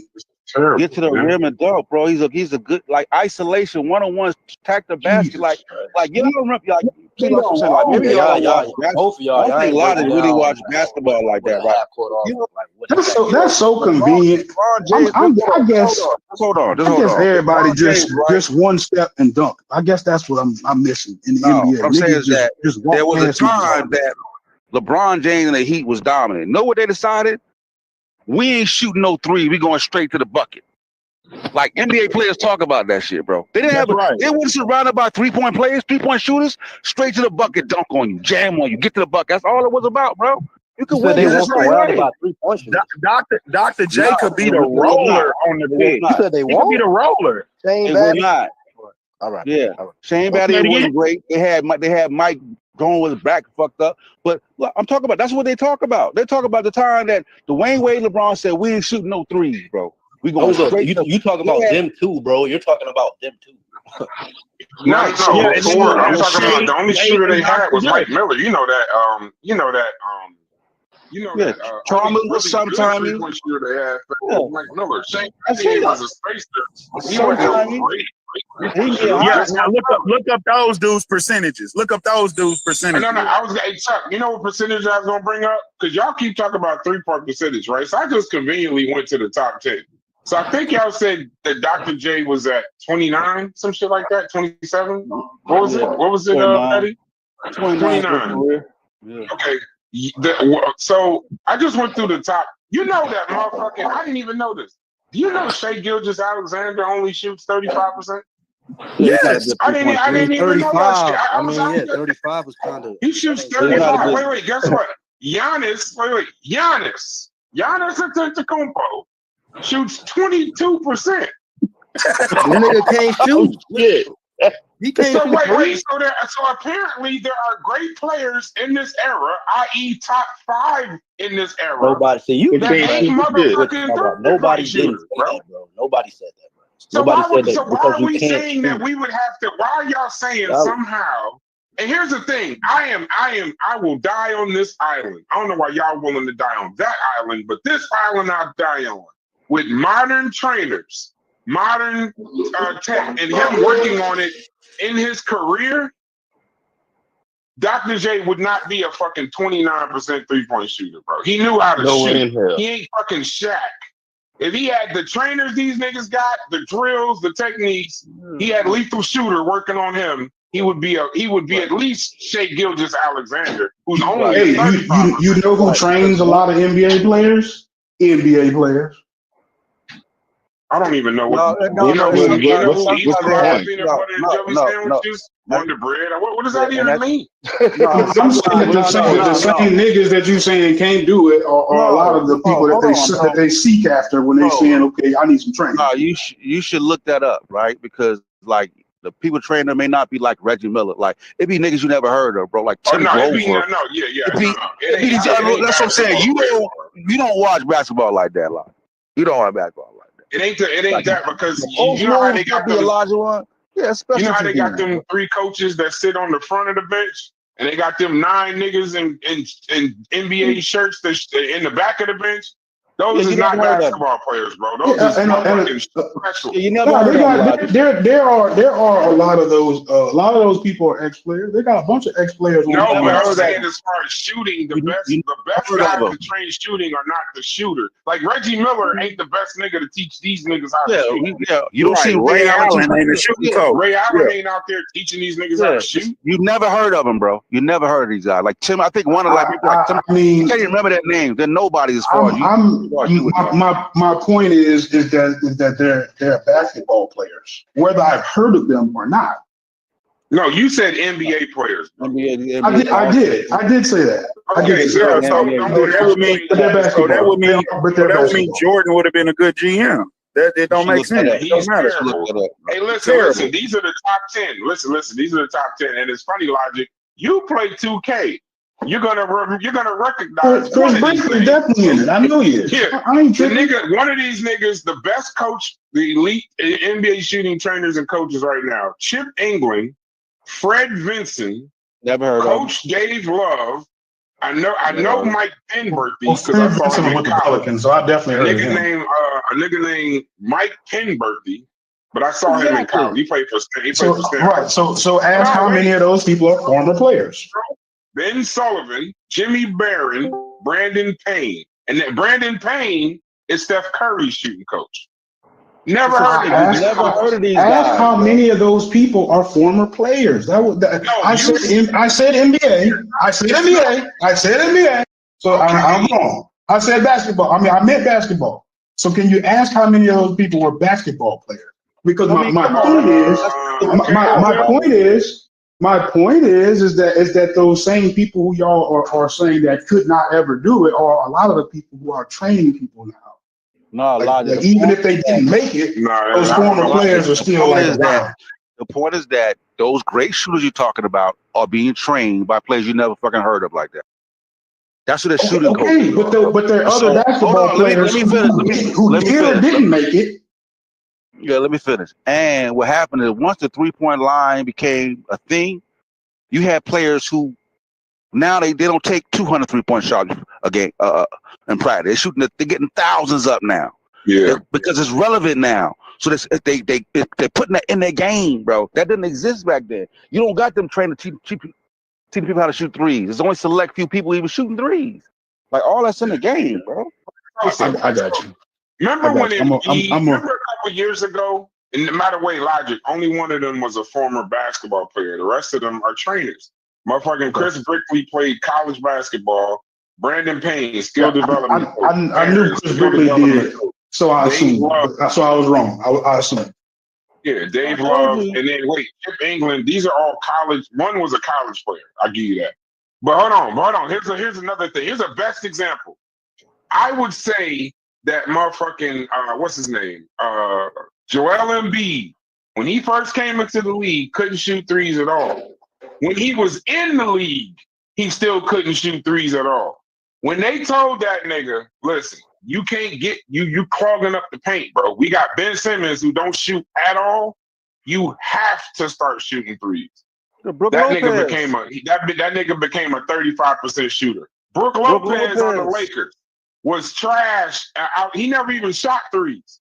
That nigga went to the Bucks and became a credible 3-point threat. One of the best 3-point shooters. Hey, Brad, so you're talking about within the time of his nigga's career, he could have learned how to shoot. So how many of them niggas did not learn how to shoot? You see what I'm saying? But I get what you mean. They wasn't trying. They wasn't trying to learn how to shoot. I hear your point. I hear your point because I didn't say my point. I just named 2 basketball players. That was Sosa's point. I was talking Sosa. No. What I'm saying is, I'm sure if these 2 glass cleaners were learned how to become fucking stretch fives, it wouldn't be that. I would actually, now I'm going to double down and say I think Julius Erving would become a good 3-point shooter because he was a highly skilled. What about the people in the NBA now who don't become good shooters? What about those people? Wait. Okay, you think they're not trying to learn how to shoot? Hold on. Since we being personal, right? I'm gonna go personal now. Most niggas, when you give them any kind of money for any fucking thing, yes, sir. They're not, when they're telling you that they working on their game, they fucking bitches. When they telling you that they trying to get better, they got the check. They don't. Everybody in the NBA don't work on their fucking game like everybody else in the NBA. But here's what I'm saying about Dr. J. Yeah, like Ben Simmons is a perfect example. But here's what I'm saying about Dr. J. We already know that with none of these trainers and none of it, he's a top 20 basketball player of all fucking time, an MVP, a 3-time champ. As a matter of fact, not only did he carry a team on his back, that nigga carried a league on his back. He was the face of the ABA. He was the face of the ABA. Hell no. They bought the ABA. That nigga came to the NBA and became the face of that. So you trying to tell me? I know he worked on his game. No question. Top 20 behind. They ranked him. He was ranked top 20, right? Yeah, he's ranked top 20 of all time. Yeah, this ain't hyperbole. I know he worked on his game. When the NBA was playing the ABA, when he was in it, they was beating their ass so much they bought the fucking ABA. They just said, "Nah, y'all just come play with us." And then when he said he didn't want to come, the NBA was like, "We won't even take y'all league without him. We gotta have him." And I'm sure if Lu Dort played in the ABA back then, they wouldn't have said, you better not give us the ABA unless you give us Lu Dort. Like, you don't got to do that, Brad. You don't got to do that, Brad. I agree, Brad. That's a good point. I like how it sounds. Hey, but listen, Logic. How about the 3-pointer that then ruined some people? I think it was bad for Joel Embiid to learn how to shoot threes. To me, how about some of the people who added that 3-point to their game? I would say who it's bad, but the GM say that they need state. No, I want to attack Joel Embiid, but if you're familiar with Josh Smith for the Hawks, absolutely still doing this game. Russell Westbrook would be more valuable if he didn't want to shoot threes. Like, absolutely, those games, bro. If he would just stay, attack the basket. And look at all the niggas that's surviving this time with mid ranges. DeMar DeRozan, you can't throw this nigga out the league. This nigga won't shoot threes to save his life. Kawhi Leonard is not a great 3-point shooter. That's really Shai's game too. That's really Shai Gilgeous-Alexander's game. 35% 3-point shooter. I'm like, damn, because the way y'all talking is like the best players, and everybody could shoot threes. But the nigga that won the NBA MVP, the Finals MVP, and the ring, that nigga's only a 35% shooter. The nigga that was second in MVP, he's a fucking 30%. Jokic is a 30% 3-point shooter. And fucking the third best player is Giannis. He's a 22% 3-point shooter.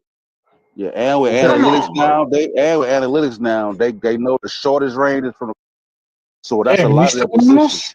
You're doing a good job. What I feel like you just explained is absolutely why you would not want to put Dr. J and Shai on the same team, because the people that are hold up. Let me talk, yo. Let me talk. So the reason. So the reason what you're saying, like, you need them other people to be able to shoot, right? So you even agree that if you put Dr. J on the Thunder team, you said everything but shoot, right? Yeah, because he doesn't need to. That's not his game. Did you watch the finals, Logic? Him and Shai. I saw 2 games of it. So I ain't see all J Dub did that got them over the top. He was throwing 30 and 40. He said, "I'm just attacking the basket." That's all he did, bro. Right. Straight to the cup. You got like 30 or 40 point game. Going to the bucket. Straight to the bucket, bro. That's all he did. Yeah, I think the games I saw were the games where Shai was going off. But he's the secondary attack man. He's the person that dives after the pick and roll. Right. That's what D Wade did when he was off. So if you get another person like that doing it, who is shooting the ball? It doesn't matter who shoots. Somebody got to shoot it. Wait. See, The shooters. see, this is where I lose y'all, or this where y'all lose me. They're just to space the court. That's all they're doing. They're not going to You be shooting it. need floor spacing. You should have put them on Boston. You don't need floor spacing. Team. You should have You put them don't on need Boston floor or spacing. something like that. Because you got to know how to shoot on Boston's team. You don't got to know how to shoot. Logic, you do know that basketball wasn't always like this. Like you keep talking about spacing, and you need the 3-man to be able to shoot at a certain percentage, and this, like, bro, the game wasn't always like this. I don't know how to tell you that. Like, it just wasn't always. We got a clip of LeBron saying that defenses are more complicated now than ever. What does that mean, though? What y'all think he's trying to say? It's because of the skill level, though. You're right. Logic. I agree with that. I think basketball. So how can the defense? So how does the level of defense get better and the level of offense stay the same? No, he said the defense. I'm not saying it's not necessarily better. Like, I don't think the defense. Like, no, they can score 100-something points. So we're not talking about better schemes and better athletes. We're not talking about that. Yeah, it's more complicated, more complex now. But I don't think. So we're not talking about better schemes and better athletes. We all it's not better. It's not better. Yeah, but listen, but listen, how many athletes in the NBA you currently think was more athletic than Dr. J? We're talking about athleticism. Now you that's they talking something different. About athleticism? So, man, shit's not even close. He's the 1% of the 1%. Yeah. He's 2 steps. He get 1 foot above that free throw line. He's going for the dunk. He's dunking on you, bro. Yeah, like Blake Griffin. So is Derrick Jones. But I got you. Yeah, but now you're comparing. Derrick Jones. Oh, Derrick Jones is not Dr. J, bro. Right. Athletically, he kind of do jump pretty high, bro. Yeah, but first step, super athletic. Yeah, Kobe first Toppin, step. That's like saying Harold Miner. Julius, that better than a prime Vince Carter? It's like saying Harold Miner is Michael Jordan. I don't know that's different, but this was elite. This was nice. I'm just saying his archetype, Julius Erving's archetype in today's NBA, you can find that type of archetype. Like that's not. He doesn't have an archetype that's rare. Like he's a slasher. No, I disagree. Yeah, but I'm bringing up certain rings for that reason. It's not just the archetype, though.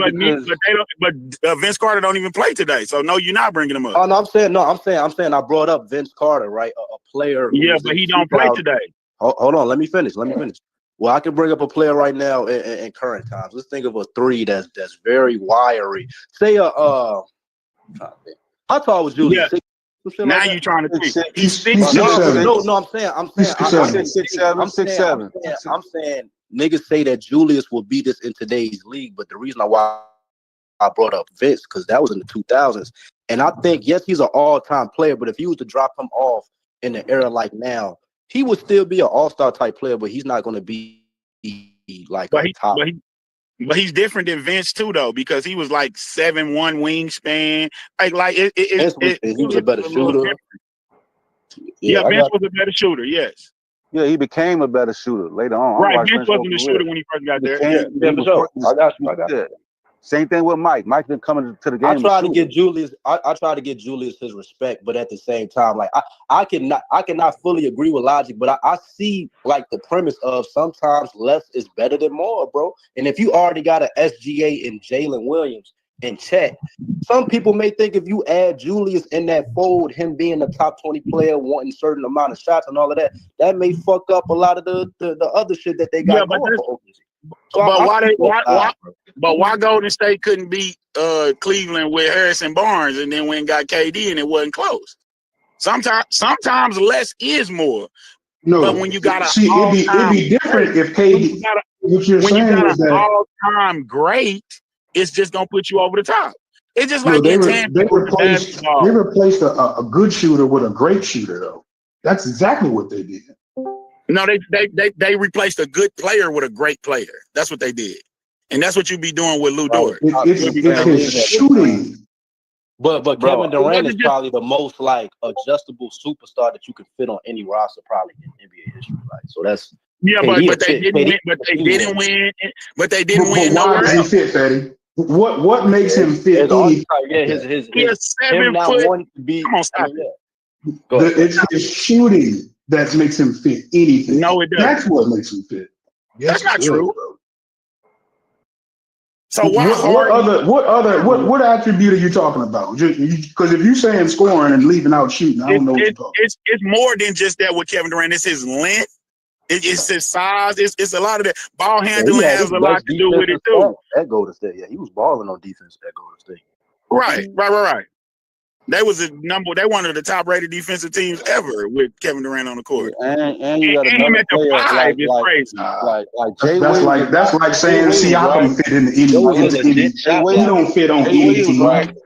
Like Jay Williams kind of stepped up this championship, but he's not like the player to where you give him the ball isolated, they feel the need to even double team. Not, you know what I'm saying? He's not respected like that. But if you got somebody out there that's gonna bump their head on the rim, you gonna have the shade over there, bro. And you can't do shade the same way the others, because you gotta respect them going to the cut. You have to shade the defense to Dr. Got to. Bad. Yeah, and I think that's the point that you're missing, Logic. That's what I'm saying. I don't think I'm missing that. You look at the Celtics. That's why I compare. I'm saying if you look at Jaylen Brown, he got all the ills that you think Dr. J got. East Coast Conference MVP, Finals MVP. Yeah, that's bullshit. That was not a good. That was bullshit. That was some bullshit. I know, but he got it though. But listen, he's not a good 3-point shooter. He's gonna dribble the ball off his leg to try to get to the cup, bro. He still averages over 20 a game. Yeah, right. And he ain't as athletic as Dr. J. No way near. If y'all are cool with comparing Dr. J to Jaylen Brown, I'm cool with it too. But I'll accept the comparison. He was showing you a lesser player doing a lot. That's what he was doing. Yeah, he'd be better. I'll accept it as you keep talking about a Dr. J that's just sitting out on the wing and can't get to the fucking cup these days. And they're like, bro, this is not true. It's like it wouldn't be like that, bro. Like that's what they're trying to tell you. No, I hope it wouldn't be like that. He only sees like clips of Dr. J, like Dr. J. They also would just give the ball right around the post, right around mid-range free throw, bro. Spin around, face up, he give it to you right there. Yeah, the whole league is full of post scorers. That don't surprise me. You only see highlights, like you didn't really see the games. Everybody in the whole league is a post scorer. I'm not surprised. No, they're not good at it. They played outside. I mean, they played inside out though. That's true. But he had those skills though. It was a big man league, and he could take somebody down there, turn over his left or right shoulder, and get off the floor and score the basketball. I mean, we're not gonna diminish that though. That's just not how they play today. I get it. They ISO top of the key. They more guard centric after Jordan. Okay, so if you get it, there's only if you really get it, then you should know that if you're describing that is not enough to be a top 10 player right now. That's untrue. If you get it, then you want to get that too. No, what do you think Giannis do? Giannis ain't got no. That's right. Giannis is 7 feet tall. Giannis is not 7 feet tall. He's 6'10". And him and Dr. J is about the same length. Yeah, he's not 7 feet tall. Listen, and I'm gonna give you another example. Who was shorter? Davis ain't got no crazy bag. I'm gonna give you somebody else who didn't have a bag. Zion Williams. He having like 20,000 a game. He got no bag. He a powerhouse. Zion a powerhouse. Both of the people you just mentioned, are like just like body type wise, they way different than Dr. J. Dr. J is like 210 or something.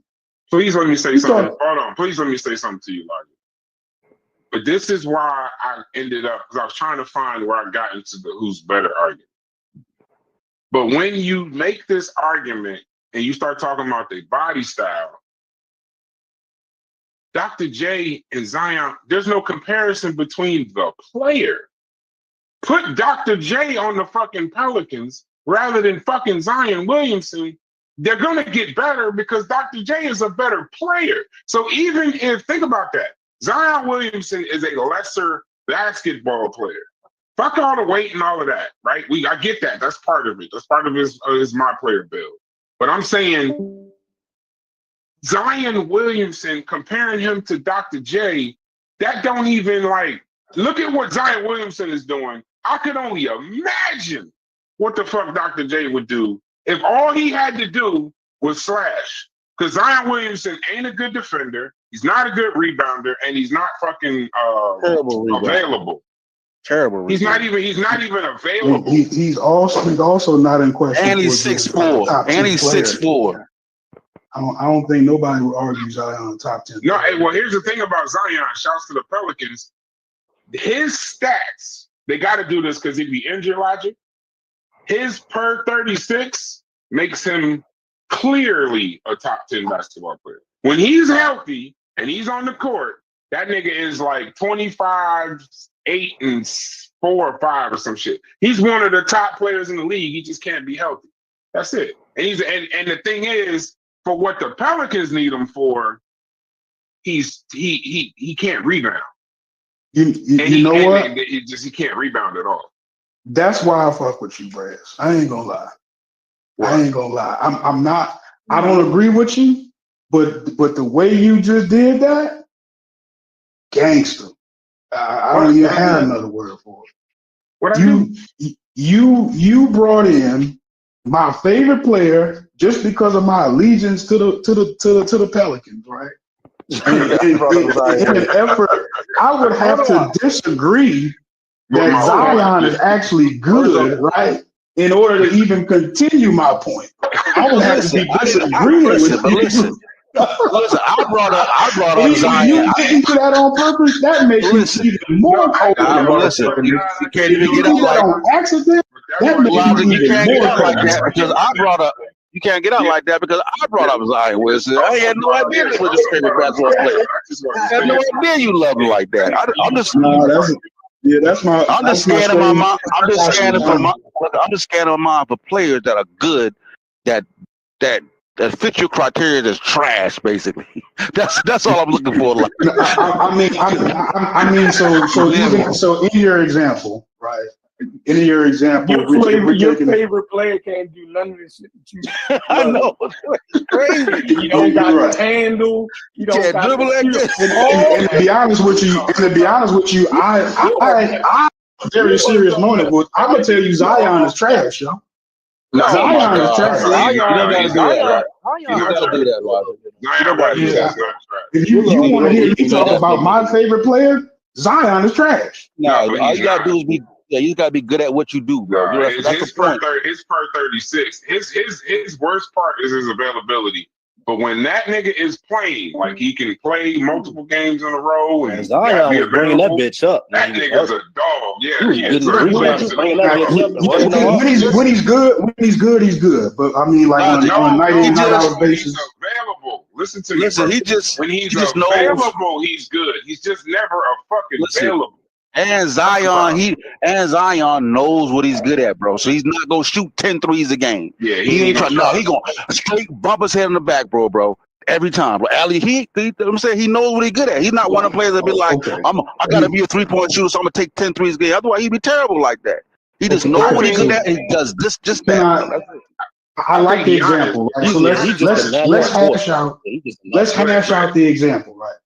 Why can't you stop Zion from scoring? What's the reason? Because he's hold on, I'm gonna tell you. Because the position that he plays. Hold on, somebody, go ahead. Whoever else is talking, y'all can go. I don't know what's talking. That might have been I was gonna humble out. But I'm saying Zion Williamson has an advantage where his leaping ability, his motherfucking quickness. Like it ain't that he's just fast, he's quick as fuck, and he's a quick jumper. So when he gets to wherever he gotta get to, it ain't always because he's strong. Strong is the finishing part too. But he ain't just always a bowling ball. But when he gets to wherever it is on the court, he gets to, you can't out jump him. That's where the strength come in, and he's gonna finish. Yeah. Like it's a wrap. Like he can jump faster and higher than you. So when they showed his second jump, he broke some kind of record for second jump at Duke, where like you land and then get back up. That's how they test how fast you jump. Not the first jump, your second jump, because that's the actual like you're already in the air. You got to get back up there. I saw Zion. He came here and he played DeJuan Wagner, his son, and motherfucking. When you see Zion up close play basketball, it looks like you ever see. Remember that shit on TNT where they was playing trampoline? Not trampoline. Where the court was like a fucking. Yeah, I know the slam ball. Yeah, slam ball. He's out when he jumps. That's how he makes himself. Some more basketball I did watch. Go ahead.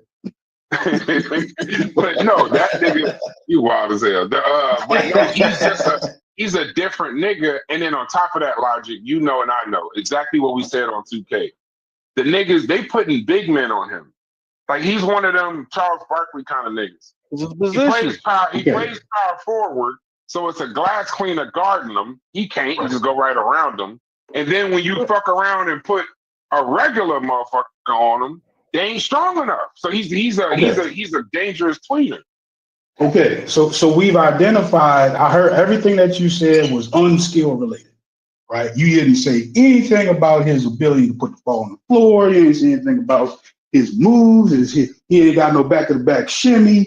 You mentioned that he just pure like literally purely athletically talented. Like that's how athletically talented he is. Yeah, he's special. So he's different than he's special as far as like athleticism. The most of that is actually strength. But his IQ got to be high. Because his IQ is definitely good. I actually see when he applies himself, bro.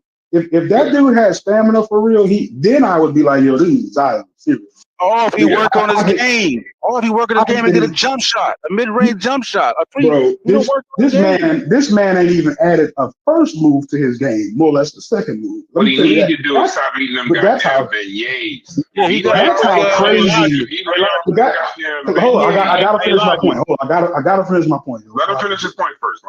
So we got Zion, a person who's actually able to do it without skill, right?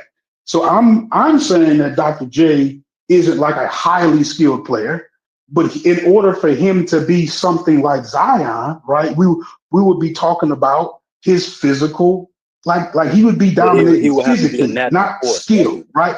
Exactly, right? He would have to be like athletically dominant, right? And I gave you a Derrick Jones, right? So somebody that's coming off the bench that is very athletic. And I can think of, I ain't gonna say I can think of, I could definitely pull a bunch more examples of people who you wouldn't think are super athletic, who are super athletic and not getting it done. So his athleticism, right, being the outlier at 210 pounds, don't sound like he can carry just by pure athleticism. That to me, I'm trying to say it that way. Yeah, but Elijah, you thinking like you act as if that's one of one. Like just because somebody is that athletic, don't mean they can do the same thing, right? No, you see NBA players. What I'm asking is, let me just give you a point of clarity. Hold on, let me make sure I give you a point of clarity. It didn't sound like you went in the wrong direction. So what I'm acting like is that if you're talking about him being able to do it without these particular skills, like what are you seeing to where he's going to be special athletically? Like, are the other niggas in the league just not athletic? No, that's not my point. My point is that, like, when you chose Dr. J, you just chose somebody athletic and act like this the same shit, right? As if there are players in the league that are equally athletic, or sometimes even more athletic than the most dominant player, right? Because Derrick Jones may be more athletic than a lot of people in the NBA in terms of jumping and leaping. But that doesn't mean he got a quick first step. You feel me? That doesn't mean he has IQ in terms of how to move, how the jab steps. Like certain people just have that natural shit, the IQ shit. So you can't just go, well, Derrick Jones is athletic and he can't do that, because most players in the NBA ain't athletic as Derrick Jones, but they're still way more dominant. You see what I'm saying? So you can't just use that with Dr. J. Right, but the thing that would make them dominant would be skill. But let's switch it up though, because it's an easier argument than that. take Derek. If Freddie was trying to say something, if I cut you off, just cut me off. If you take Derek Jones and put him back then, there's got to be something different between Obi Toppin, Derek Jones, and Julius Erving. I know you don't think that if we take Derek Jones from today and put him in the fucking 79, 80 with his skill set, he's not. It doesn't mess. He's not Dr. J. Like I don't think he's. I absolutely don't think he's Dr. J. No, right. I'm not going that far. There's got to be something else. There's got to be something else to it. I'm more so saying that Derek Jones back then is not there. He's better than the Derek Jones today. I don't think he's Dr. J. He's a high level. I don't think he's Dr. J, but he's definitely better than what he is now. Yeah, that nigga be Erving. His athleticism would stand out in their era. Right, whereas in this era, he just blends in. But now, the point is though is that it's about it's also about being able to finish around the basket. There's a lot of athletic players, like he can run to the rim and dunk. That's a good point. He can't finger roll. He doesn't go up and under. He got no finishing skills around the basket. He just got a lot of jumping skills. He's just very athletic and can jump high. Yeah, that's a good point. I roll all that in the skill though. When I'm saying skill, I'm rolling. Yeah, but another thing, and then if that's the case, then Zion does have skill because he doesn't only just dunk. And I mean, he's an excellent finisher. And he's a hell of a passer too. That's one thing that people sleep on. He's a hell of a passer. But before we move, I want to move this conversation too, because I want to clip this and put this on separately, because this is a pure sports conversation. We did this on purpose. So this is something that can go and on start separating some of these conversations too. But here's the other part. The last point. We keep focusing on Dr. J. There was a lot of niggas back then that Dr. J was better than that were highly skilled, like Connie Hawkins, fucking George Gervin. Even though it was close, he was better than George Gervin. He was better than guys that were highly skilled, but they just weren't him. That's why I keep bringing up top 20 logic, not to fuck up your argument, but to make you just to not make you understand, but to bring in the point. To get to the top 20 or something, you're a special nigga. So it might not be something we can measure. It might not be something that that we could quote unquote put on a combine and say that's a skill, or that's this, or that's an attribute, or that's a, you know what I'm saying? Dr. J was just special. There's something about that they made movies about. The fish that saved Pittsburgh? They made movies about this nigga. The other great players, Connie Hawkins and all of them that are all Hall of Famers, even they said him the greatest player. People say he's the greatest player of all time. There was one time when people were saying, you're not even better than Dr. J. How is he to go? There was a time they were saying that, bro. So like Dr. J was a different nigga. Because I think that was Sheffrin could probably help me with that. But I think during that time, that was like the direct comparison when they first started, when Michael Jordan started taking off them first couple of years.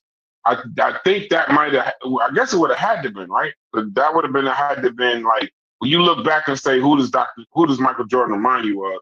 It would have to be Dr. J. So it took a while. So that's what I'm saying. We can't measure it. But I brought in, and Logic, we could do this again. This is actually kind of fun. I brought in Chief X though. He came in here, so I'm assuming he agreed. I didn't look back in the Discord. What was the argument? And by the way, Chief X, I need you to find a way to delete that video, that master teacher video, because that hurt my feelings when I saw you say that. That really hurt my feelings. But the what is the conversation? Yeah, I ain't gonna lie to you. It hurt.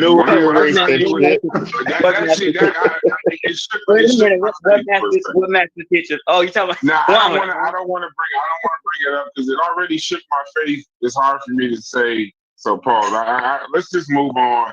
You just said something about a master teacher, and I shut my phone off. Oh, when was it? Who? No, I'm not. We'll talk about another time because this is a show. We'll talk about another time. Also, we got some debates. We trying to put some bread in your pocket. We got some debates for you. We trying to put you up with Chris Harris. I know y'all aren't enemies, but I know you ain't gonna turn down bread. So, well, maybe we'll talk about that. But what was the contention yesterday right? I thought it would be a good show, but at least it'd be a good conversation for me. What was the contention that y'all had yesterday? Because when I chat GPT your sources, you was correct. So were you saying something different before them chat GPT sources? No, I'm correct. The thing is, I'm gonna just break the whole story down. People don't want me to be correct. They just want me to debunk me so bad. They're being petty and nitpicky, right? Mm-hmm. So the original claim was, I told people like 4 or 5 years ago, name one Black or Negroid tribe or nation that's indigenous to North Africa, Europe, the Caucasus, the Near East, etc. I said North Africa was never, ever, ever, ever Black Africa, and I'm talking about North Africa as in Mediterranean Africa. Okay, so I then said, excluding people hanging on southern borders of North African countries.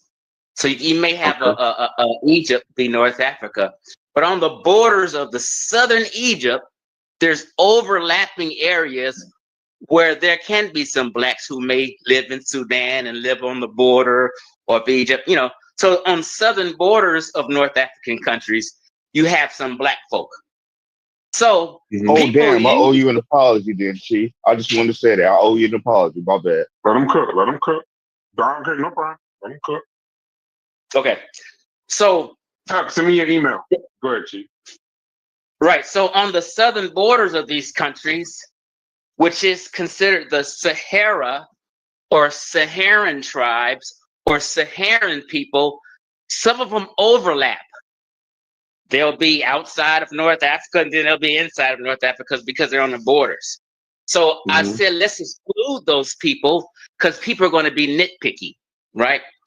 I said, even in Aswan, which is on the border of southern Egypt, that's not considered Mediterranean Africa, right? So in order for people to debunk me, they had to start using these people hanging on southern borders. So they brought up people like the Gnawa, people called the Haritans, people called the Tabu. You know what I mean? So I did research on these three groups. These two people are basically Central Africans, and they overlap in Libya. Gnawa people are people who come from Sudan who got caught up in the trans-Saharan, listen to the wording, trans-Saharan slave trade, which is basically the Arab slave trade. Now, the Haritans was the contention yesterday because they're in southern Morocco. Mind you, southern Morocco, overlapping borders like Mali and Algeria, or Mali or Mauritania and Morocco, right? But scholars are confused specifically on their genetics, and most of them say they come from sub-Saharan tribes through trade routes that the Arab slave trade, that the Arab and Berber slave trade brought them further up north. This is why today, and back in the day, they're considered slaves and servants because the Haritan is more so a Saharan tribe. That's why they called it the trans-Saharan slave trade. When Arabs were sweeping across North Africa in the Sahara and trade routes, they were bringing these slaves up further north. So the contention was that the Haritan have genetics that come from sub-Saharan Africa. They're not really North Africans, or they're not really indigenous to North Africa. Now, here's the confusion people are confusing, though, Brass. And this is going to clear it up.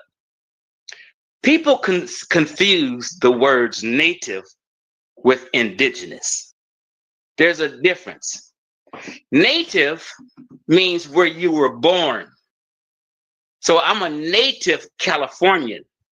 Brass and nobody on this in this Discord can be native Californians unless you were born in California. I'm a native Los Angelinos. I'm a native from Los Angeles because I was born here. I'm not indigenous to Los Angeles. This is the difference, right? So native people confuse with indigenous. So there are some native black folk in North Africa because the Arabs and Berbers took on sub-Saharan women as concubines and married them and put them part of their tribe. And these women who were concubines held children over 1,000 years, over hundreds of years. So those black children were born in Morocco, or would you say native to Morocco, but not indigenous. Do you guys get what I'm saying? Hey, Chief. So the only black folks are sub-Saharan Africans? No, I'm not saying that.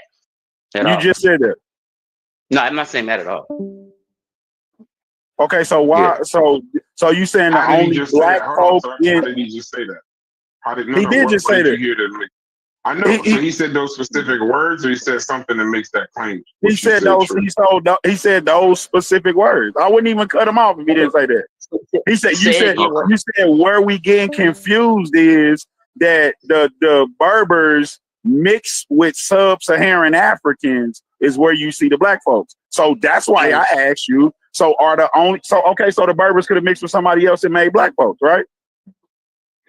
Okay. What I said specifically, Arabs and Berber, which are two distinct people.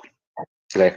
Arabs and Berbers took on sub-Saharan women as concubines when they were enslaving and going through trade routes.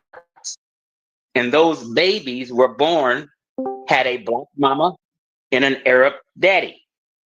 But these children kowtowed towards their daddy because in Islam, the man is the power. So they did whatever the man or the daddy said. And these look like black children because they had some dark Arabs and some black African women. So those children were born in North Africa. So they're considered native to North Africa.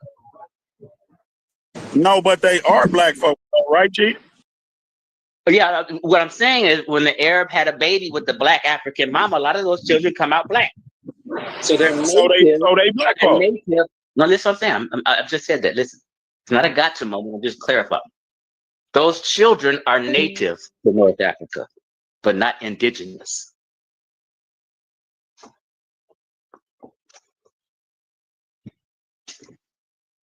I don't think somebody know what indigenous means. I don't think somebody know what indigenous means. Like that you overlap in two terms. Like when you're trying to exclude one like the other one, that don't even make sense. But y'all can have it. Yeah, so I gave the definition of native. Someone can look that up and verify that I'm totally correct. Now I'll look it up. Let's just define indigenous, because native is where you were born. That's a fact. Fine, but we never was arguing native. You said indigenous. Right, but I was explaining the difference. I heard you. I just let you talk. The fact that you saying that there is no indigenous black people or black tribes in North Africa, I already disproved that. I'm not going back through that because you want to use the word native now. Like, it's crazy. I said indigenous. They're indigenous but here's the black thing. people. Here's the thing. Indigenous, Brian. You hear me, bro? It's indigenous. I'm listening to you. I said there's indigenous black tribes to North Africa. You can look it up yourself. You ain't got to listen to me, and you ain't got to listen to Chief X. So basically, I agreed to that, but you got to understand my context. I already said there are gray areas that are in North Africa. So yes, technically, there are black people born in North Africa because of the gray areas and the overlap. I say indigenous, not born in northern Morocco, northern Algeria, in northern Libya. So technically, if you want to be just that strict, yeah, that's why I'm saying I exclude southern borders. A southern border is North Africa. So it says native is born there. I'm just doing the simple definitions. It's longer than that, but essentially native equals born there, and indigenous is original people of the land. And it says, yes, there were and still are indigenous Black tribes in North Africa, Nubians, Tebu, Haritan, Yorumintis, Arabization, etc. Arabization and later colonization reshaped the demographics, but the African foundation of North Africa is undeniable. Now, so you're saying you disagree with that?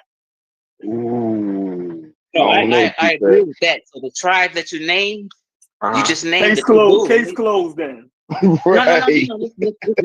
Listen, Brass. Listen, bro. I'm listening. Before you even read that, Brass, remember I said tribes like the Tebu, the Haritan. Now, remember I said that? And you just read what I said before you read it. No, I know. What about the Nubians? Oh yeah, Nubians are people who are in Aswan. This was another place I said before you said that. Which is on a border area or a gray area or overlapping area. They overlap Sudan and parts of them are in southern Egypt. I said this. I agree with that. Yeah. Well, just sound like you and Chef we said two different things there. No, because he tomorrow, what did he say? He said there's no indigenous Black people of North Africa. And then he used the word, he said they could be native, but they're not indigenous. What you read, Brass, completely different from what he just said. Remember that. Nope, because Chevron is failing to, and he's doing it on purpose, not to give the caveat I said. I said, yes, on North African countries on southern borders, they're there. You can't use the caveat right there, though, brother. You're touching it in the strictest sense. I'm not trying to be the strictest. I'm just giving a caveat that I'm excluding people on southern borders that overlap. So that's a fallback. That's a fallback thing. You think what I'm saying? They say I'm going to bet y'all, right? You say I'm going to bet you, Chief X, that there's no indigenous Black people in North Africa. And then you name all of the Black people that's indigenous to North Africa, and you say excluding them. That's crazy. First of all, the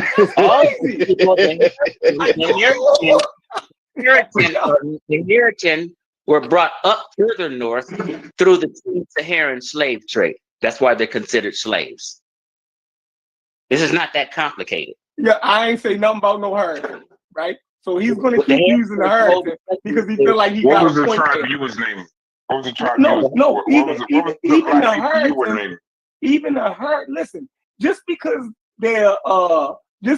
you can show that they have sub-Saharan African traits along with it, the North Africans have West Eurasian traits to them. But they still indigenous to North Africa. So just by him saying, because they got a mix of North African, Berber, and Arab in them, then somehow that's the exclusion from making them North African. Well, then he will have to exclude the people who he considered North African because they got Western Asian DNA in them. You see how it's a whole bunch of nonsense going on. I'm not excluding. Go ahead, teach you. Keep teaching these I'm not excluding. Keep teaching these niggas. I'm muting out. Okay, cool. I'm not excluding based on DNA. Chef. I'm just stating what the census says. Y'all have to argue the consensus. Yeah, so even in my video I made years ago, I clearly said, I guess I have to clip it up because people have short memories. The challenge I made in the challenge said I'm excluding southern borders. But for some reason, since people want to have a gotcha moment, they want to include southern borders, even though they heard me say I'm excluding southern borders. This is where the fuckery comes in at. Because nobody in the community could nab me, they leaned on people way down on southern borders. That's the whole crux of this. And they forgot to mention one in Europe, the Caucasus, the Near East, and all these other areas I said. So they only found something on a southern border of a North African country. and they left the other 4 spaces, geographical areas alone. Now, So that now it's particular more argument. African countries, or is it there's no indigenous Black people in North Africa? Okay, so the challenge was 5 areas. I said North Africa, the Caucasus, the Near East, the Levant. I named all these areas. Hey, Chief, And North no. Africa. Listen, it's concrete, man. You're breaking For up a me, little, Corey. bro, am I breaking up a little bit? Just a little bit. So what we talking about? Chief, Send me your goddamn I'm just gonna email. tell you straight up. You know I keep it 100 with you, right? You know I ain't. Whether you agree with me or not, at least you know I'm keeping it 100 with you, right? Hopefully we can agree to that. Okay. Right? So, bro, what you need to do is change your argument, bro. And it would be better if you would just say that there's in North Africa, Black tribes or Black indigenous people are a minority. And you can win that one. And your overall Yeah. That'll be a lot too. That'll be a lot too.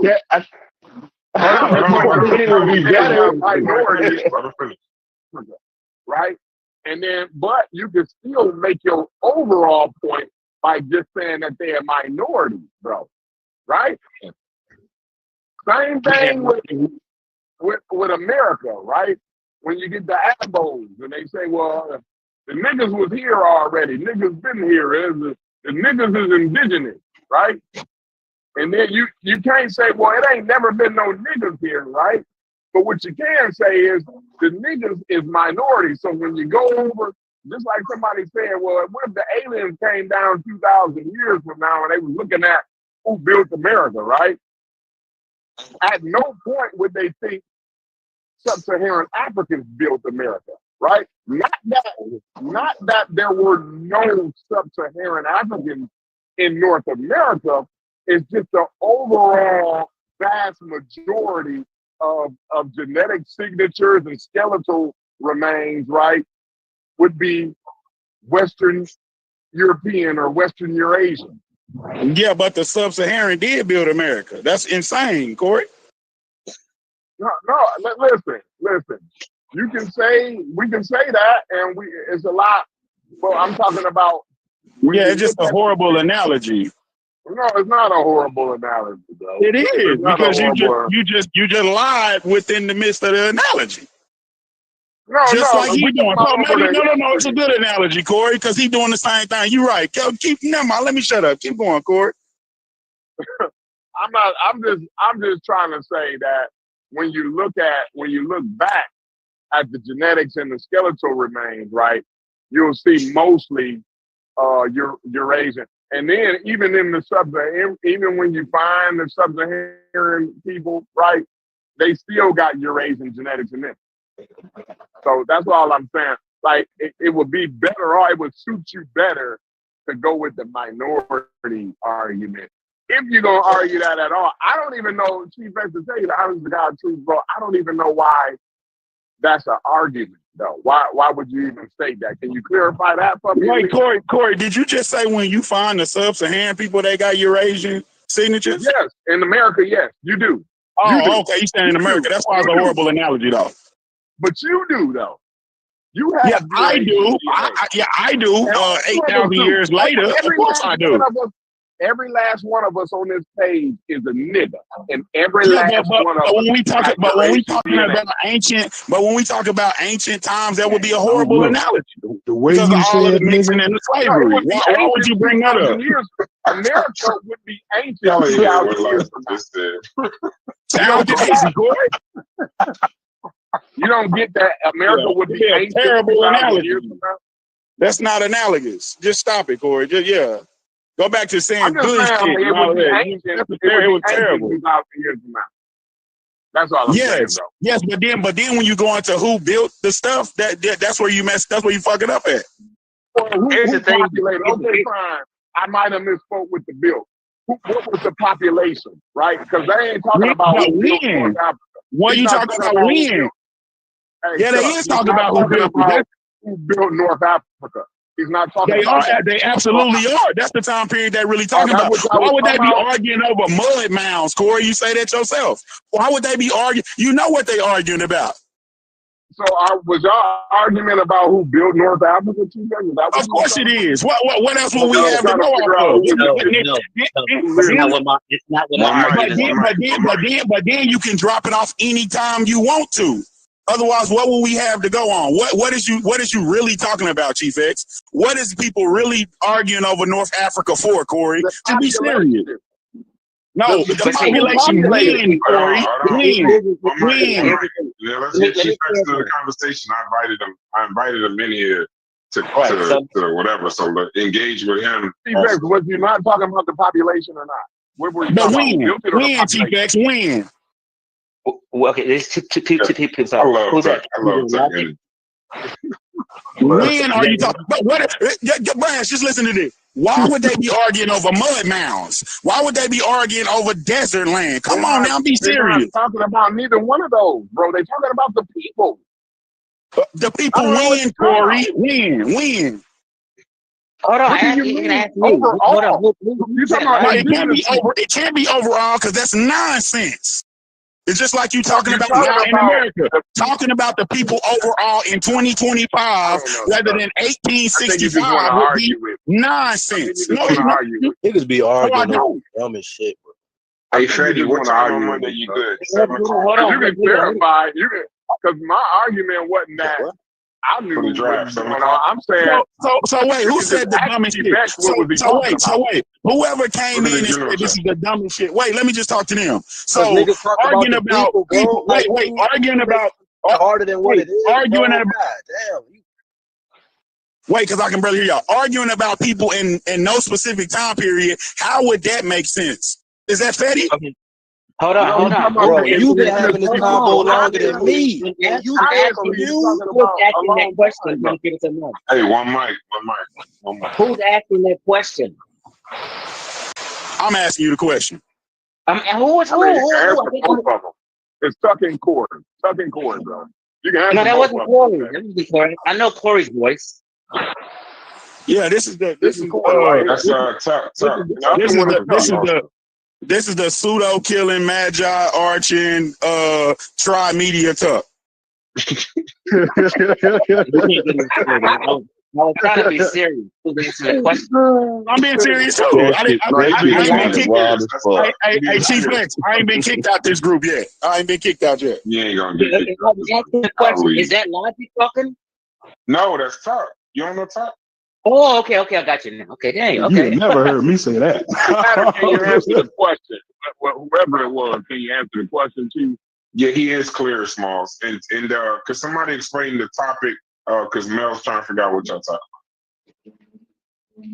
Because somebody just put a title to it, just real quick, like a question. I'm not sure what the exact question was.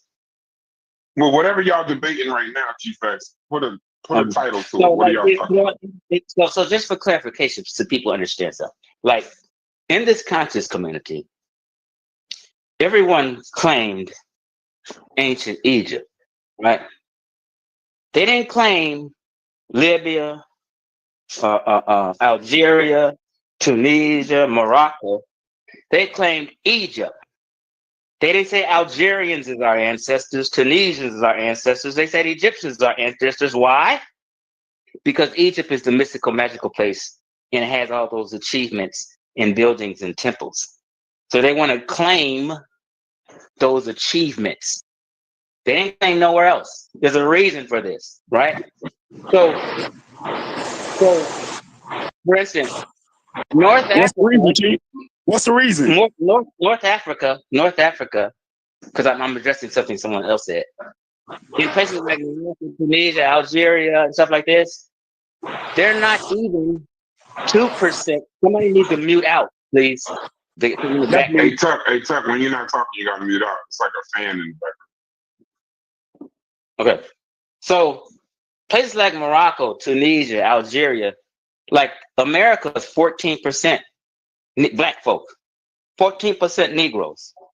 You know what percent is in Morocco, Algeria, Tunisia? Not even 2%.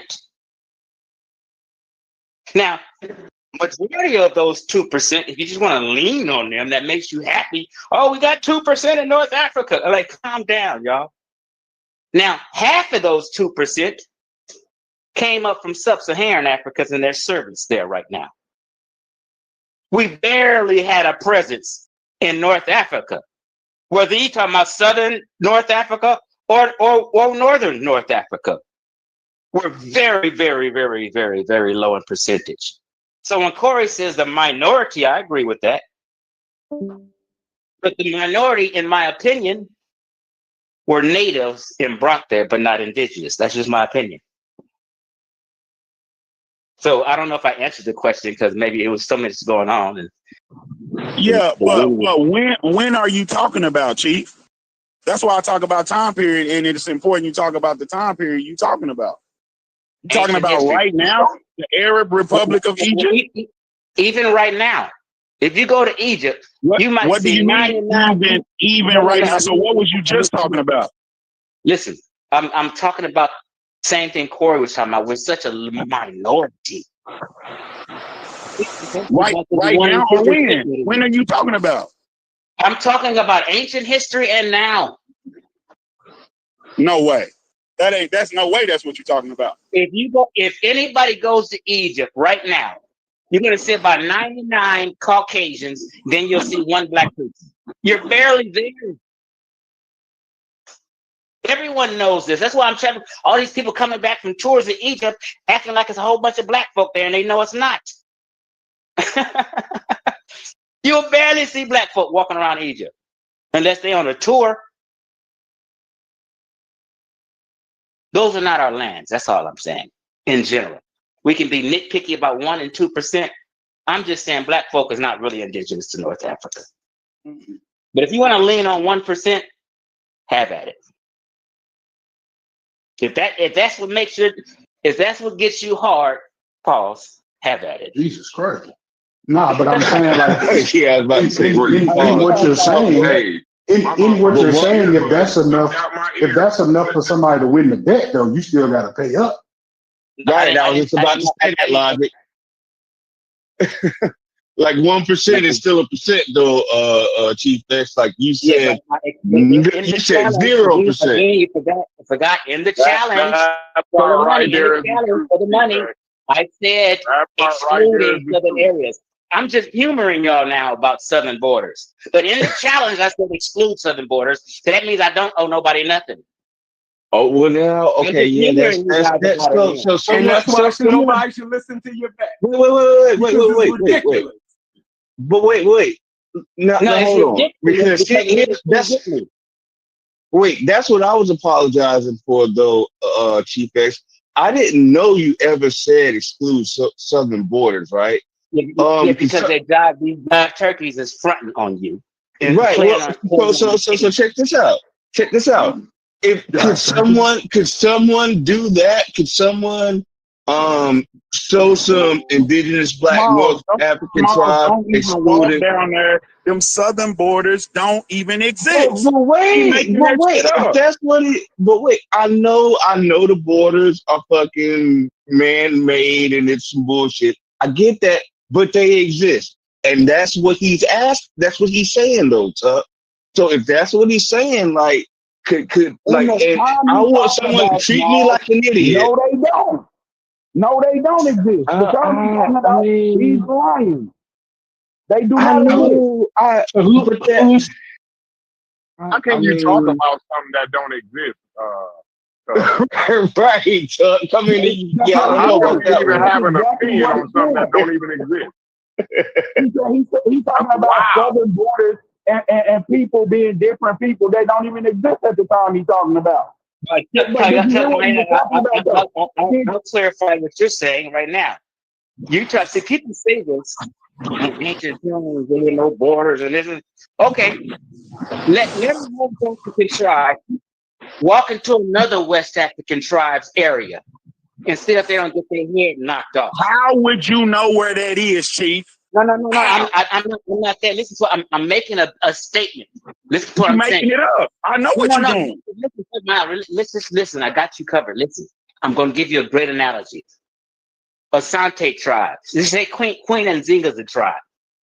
When she captured another African or had war with another African, they had to go into that other tribe's geographical area that they lay claim to and invade another tribe. That means, hold on. That means you're going into an area where people designated, this is our motherfucking hood. Don't come up in here. It's the same shit. But I how do you mean, know where Chief it X is? is. How do you know No, where come it is? on. Listen, Tuck, come on. Let's just be real, right? I stay in the Bay, right? There is no physical motherfucking line that separates the crest from North Vallejo. But bro, if you go to the goddamn crest, you got to watch. But bro, we all know. Here's the thing, though, nigga. If you go to the goddamn crest, you gotta watch your ass. Come on, man. Like, let's be real. He's doing it, small. I'm not doing it. He's distinguishing what's too far north and what's too far south. How do you do that? He's making it up as he goes. And then when you find something far enough north, he'll call it a southern border. It's a trick bag. Okay. Well, then I'm gonna go on mute and listen more. I'm gonna go on mute and listen more. There, I didn't know that's what he was doing. What's the claim being made? Okay, let me clarify again for people. Okay, it's not Chief X making shit up. The ancient Egyptians called the Nubians, they called the Cushites Southerners. Were they making it up?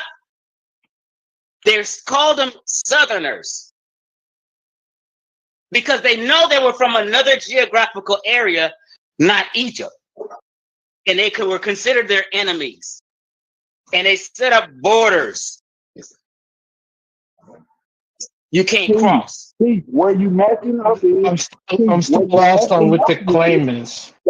They could have been North African too. You're muffled. Hey, Tuck, real quick, because you know, and I know what y'all talking about is deep and whatever. Pause.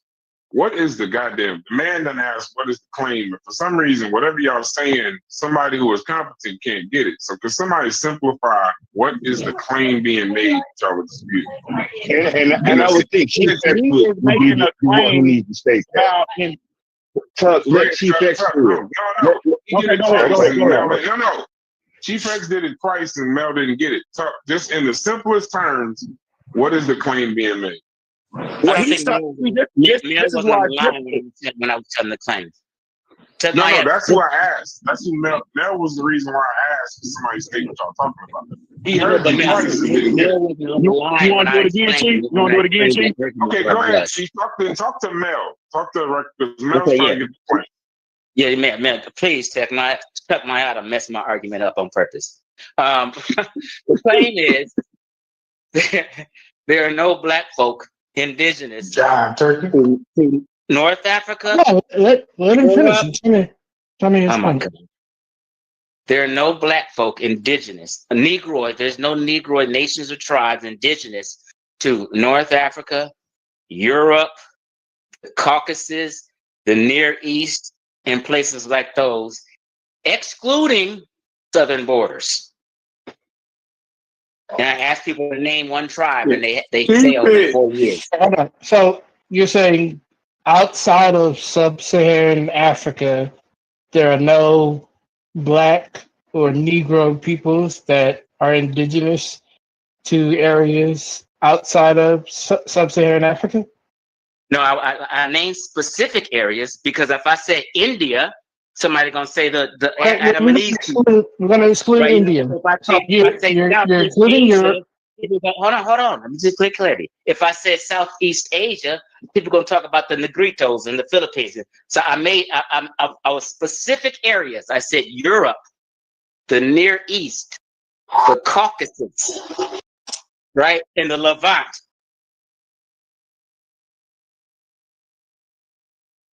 And what about North Africa?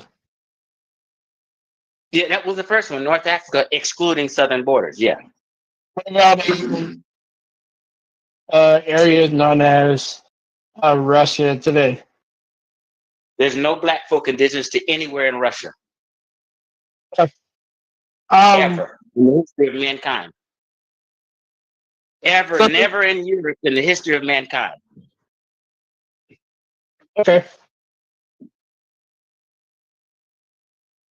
Because hey, black folks said we circumnavigated the globe. This is what the conscious community teach.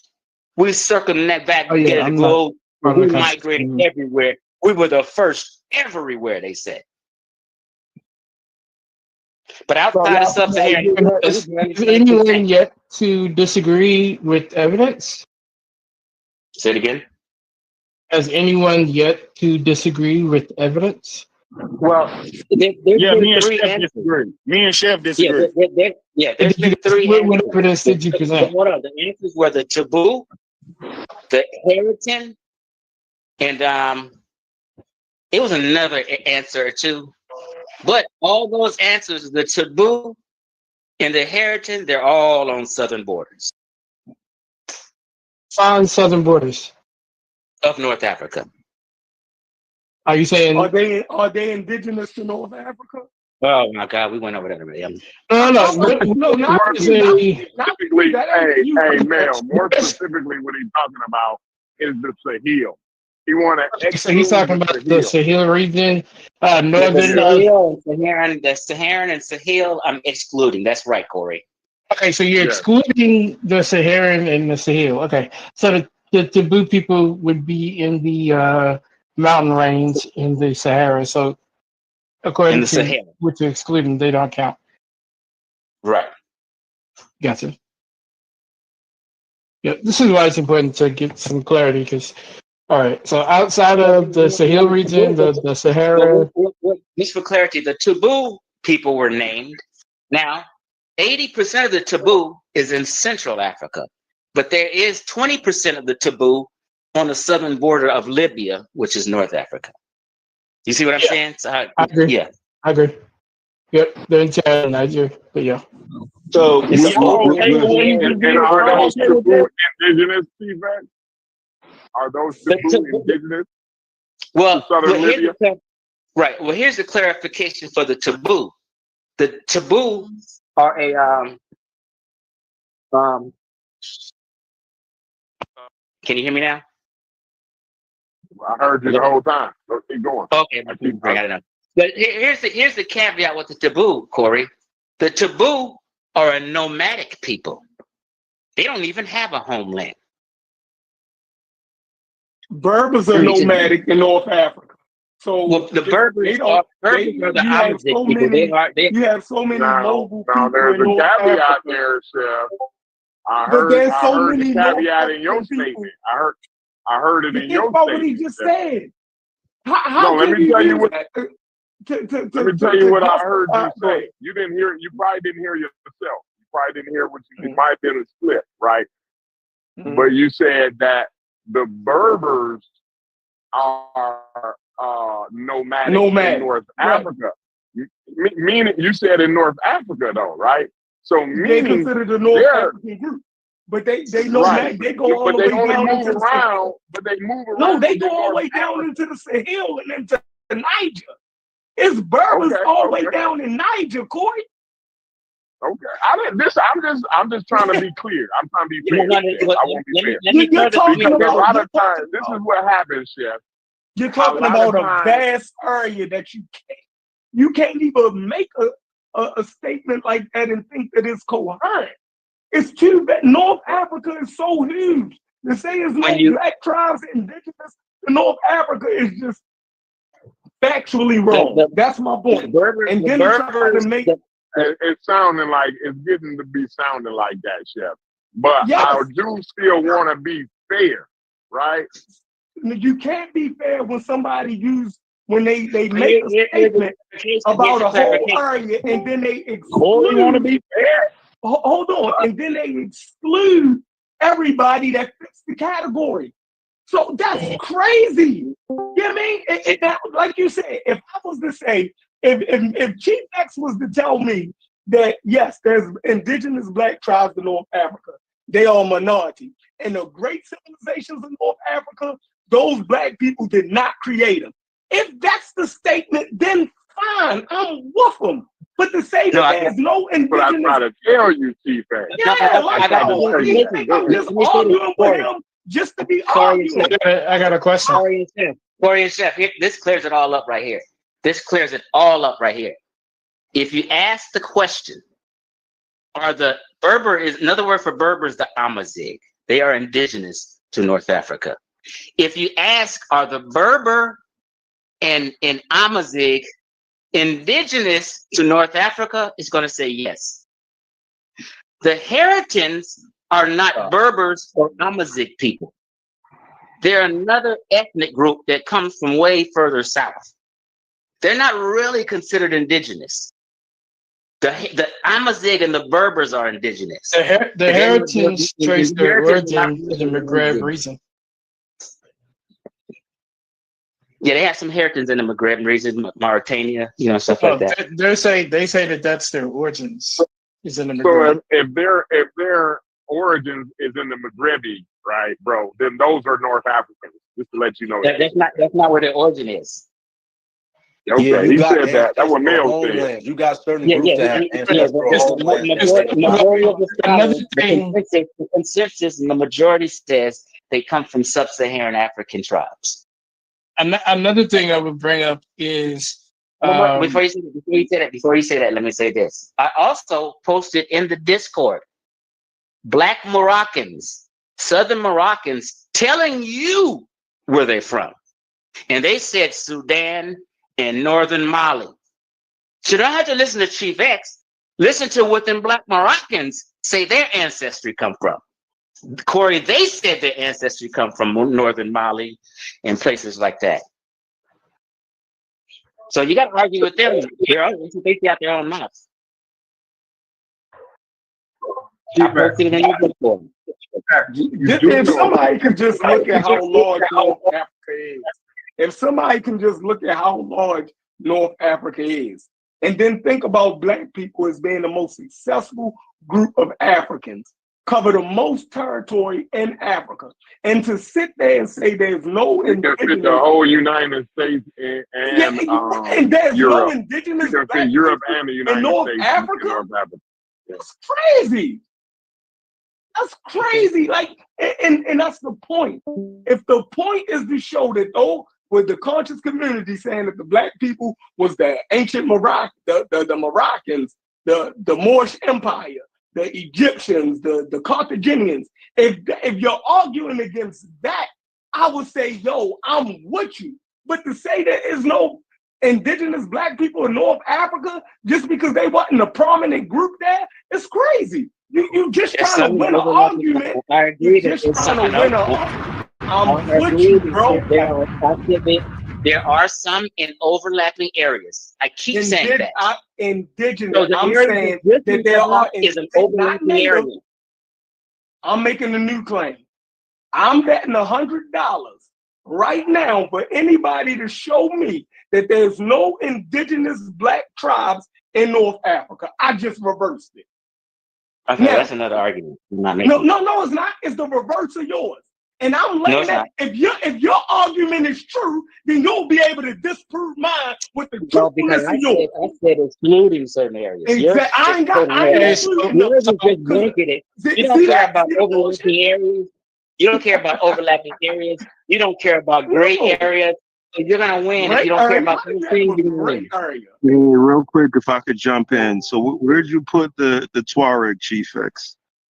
Exactly. I was going to put the Tuareg in Libya and Algeria. They live in those mountains. Also, Tazli in Algeria. They live in those mountains. It's another mountains. I think Hassan something. Also in, I believe it's Libya. You gonna make the excuse why they not indigenous? It's the Fezab Oasis. They live there. Like, there's plenty of examples of Tuareg people that are dark skinned, and they're not. that and live they're not. in Algeria and Libya. It's not overlapping areas either. They're pretty far north in Algeria. So what's they have royalty there, so they didn't. Well, they are people that tend to move around a lot. They did set up royalty in those areas. So they stayed there Right. for a bit. So what say you, Chief X? What's your verdict on the Tuareg? Okay. So Please. 6 years ago, I did a whole hour and 35-minute presentation on the Tuareg people. Berber is called Tuareg peoples, Berber/Arab Moors exposed, right? And I show a Berber man with a black kid in the field, and the black kid is his slave. These are people of the Tuareg tribe, right? People of the Tuareg tribe, a lot of those Berbers are more so Berbers than Arabs, okay? I can't hear you.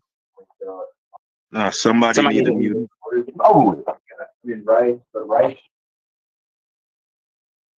Okay, so Tuareg is kind of a Saharan tribe also, although they also go up further north, but they're mainly known as a Saharan tribe. The Tuareg is a mixed tribe. Listen to my wording. Is a mixed tribe, meaning you have some who have seriously sub-Saharan black folk features, and you have some that don't, right? The ones that are black looking are the lower class and servants. That Tuareg men, that the white Moor took on a black woman as a concubine, and for generations, they got a bunch of black babies in the Tuareg tribe because of that. So I got a whole presentation on it, and I'll drop it in the Discord right now. You're correct with that. Even the French, French people have came over and acknowledged that the Tuareg have a mixed features among them. They compared them to like Mediterraneans. So when he says black indigenous North Africans, he's looking for a group that's basically uniformly black or like overwhelmingly black, Chief X? Is that what you mean? Can I say what now? When you say indigenous black groups or, indigenous black North Africans, you're looking for whole groups that are like predominantly, overwhelmingly, or almost uniformly black? Or are we talking about individuals? Okay, now, you asked me about the Tuareg at first, right? I answered, right? Right? You did. Now you're switching up to something else. Can I jump in here? He's asking why the outliers among the Tuareg people aren't sufficient. No, those aren't outliers though. Logic. They make up about 40% of the Tuareg, the ones who we consider like phenotypically black. But I mean that's besides the point anyway, right? I was asking you, Chief X, to kind of bring more outline to what your criteria is. You know what I'm saying? So when you say indigenous black North Africans, you're looking for entire groups that are black or mostly black individuals. You feel me? Also, are ancient people, do they qualify within the scrutiny that you're using? Because if we're using ancient people, that opens it up a little bit. Can I say something here, if you don't mind? But I want to respond to both what Logic said. Not sure if he's keeping ancient populations, there's several that I can present that fit the criteria. Let me say something here. How can you judge ancient people by modern standards? That doesn't make any sense. It's not judging them by modern standards. He's looking for specific criteria. That if you're gonna go by them mix and them mix, all y'all gotta do is look it up for yourself. How can people listen to you when you can look it up for yourself? Like it's not even an argument if everybody just look it up. Yeah, I mean you can look at the Garamontes. It's no arguing with them if you can look it up and you can disprove it just by looking it up. Hey, Chef, you can look at the Garamontes from Fezzan in Southwest Libya.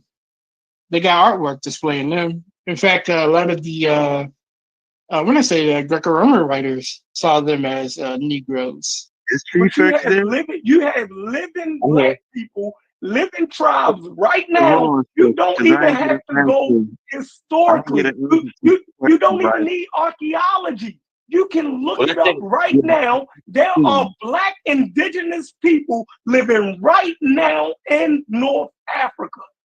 Yeah. All right. Okay. So hold on real quick. I ain't get an answer to the I'm question. lost. I'm lost here. I'm lost. We keep going back and forth. Let me give another clarification. I know, hold on. Let me see. Are we using ancient people? Do they qualify? Some food for thought. Let me give you some real food for thought. Okay. When the Arabs began to invade Egypt, they invaded Egypt and took over Egypt politically. They also swept across the Sahara, enslaving. They also swept across North Africa, bringing Islam and the sword of Islam to the Amazigh people, and they converted to Islam. Arabs specifically called Sudan, Sudan. What does Sudan means? Land of the blacks, right? He didn't call Egypt land of the blacks because North Africa wasn't black folk to Arabs who swept across it. He didn't hold on. He didn't call, hold on. Let me finish. Let me land my plane. They swept across Algeria, Tunisia, Libya, Morocco, all these places, and failed to call any of that North African countries the black land. They only call the black land Sudan, which means the black land, land of the blacks, which is south of North Africa. You can't ignore that. You can't ignore that. You know what? That's some real shit. Can I respond to you, Chief X? Sure. Are you aware that when you look at ancient Greeks, the Egyptians and Ethiopians were the standard for blackness? Are you aware of that? Your phone's breaking up. I said, are you aware that when Greeks described black in the ancient world, the Egyptians... You're confusing the wording, and you're confusing a word called melanos. They're just talking about a melanated people. They're not specifically talking about a black people. This is what I said. I said the ancient Egyptians and the Ethiopians were the standard for blackness, but the Greeks were describing blackness. They either look like the Egyptians, and if you read, you know that. Yeah, that's fake news, fam. No, they have no, they have ancient text from that's it. You're reading I'm clarifying the ancient text you're talking about, but you're so dogmatic. You're not hearing me. The Greeks, the Greco-Roman word, used a word called melancholis to describe some people. That doesn't necessarily mean black folk or Negro. It just means some melanated people. So Afrocentrics took that way out of context. Way out of context to mean black folk. And that's the ideology you're stealing right now. You're wrong, because Ethiopia is a Greek word. And if you study, you know that's the other one. Right? Ethiopia would be considered black folk. It's considered Ethiopia, the burnt face. It's a Greek word. They're indigenous people. Go back to Kush. They're Kushite. But Ethiopia is not North Africa. So I'm not sure why you're mentioning Ethiopia. Yes, it is. It's under Sudan. Ethiopia is not North Africa. How is it there? Oh my God. It's East Africa. Is it? Am I wrong? Somebody is in North Africa or East Africa? Yes, you're wrong. It is East Africa. It's considered Northeast Africa, but partially is majority. Ethiopia is not considered Northeast Africa. It is only East Africa. Ethiopia has nothing to do with North Africa.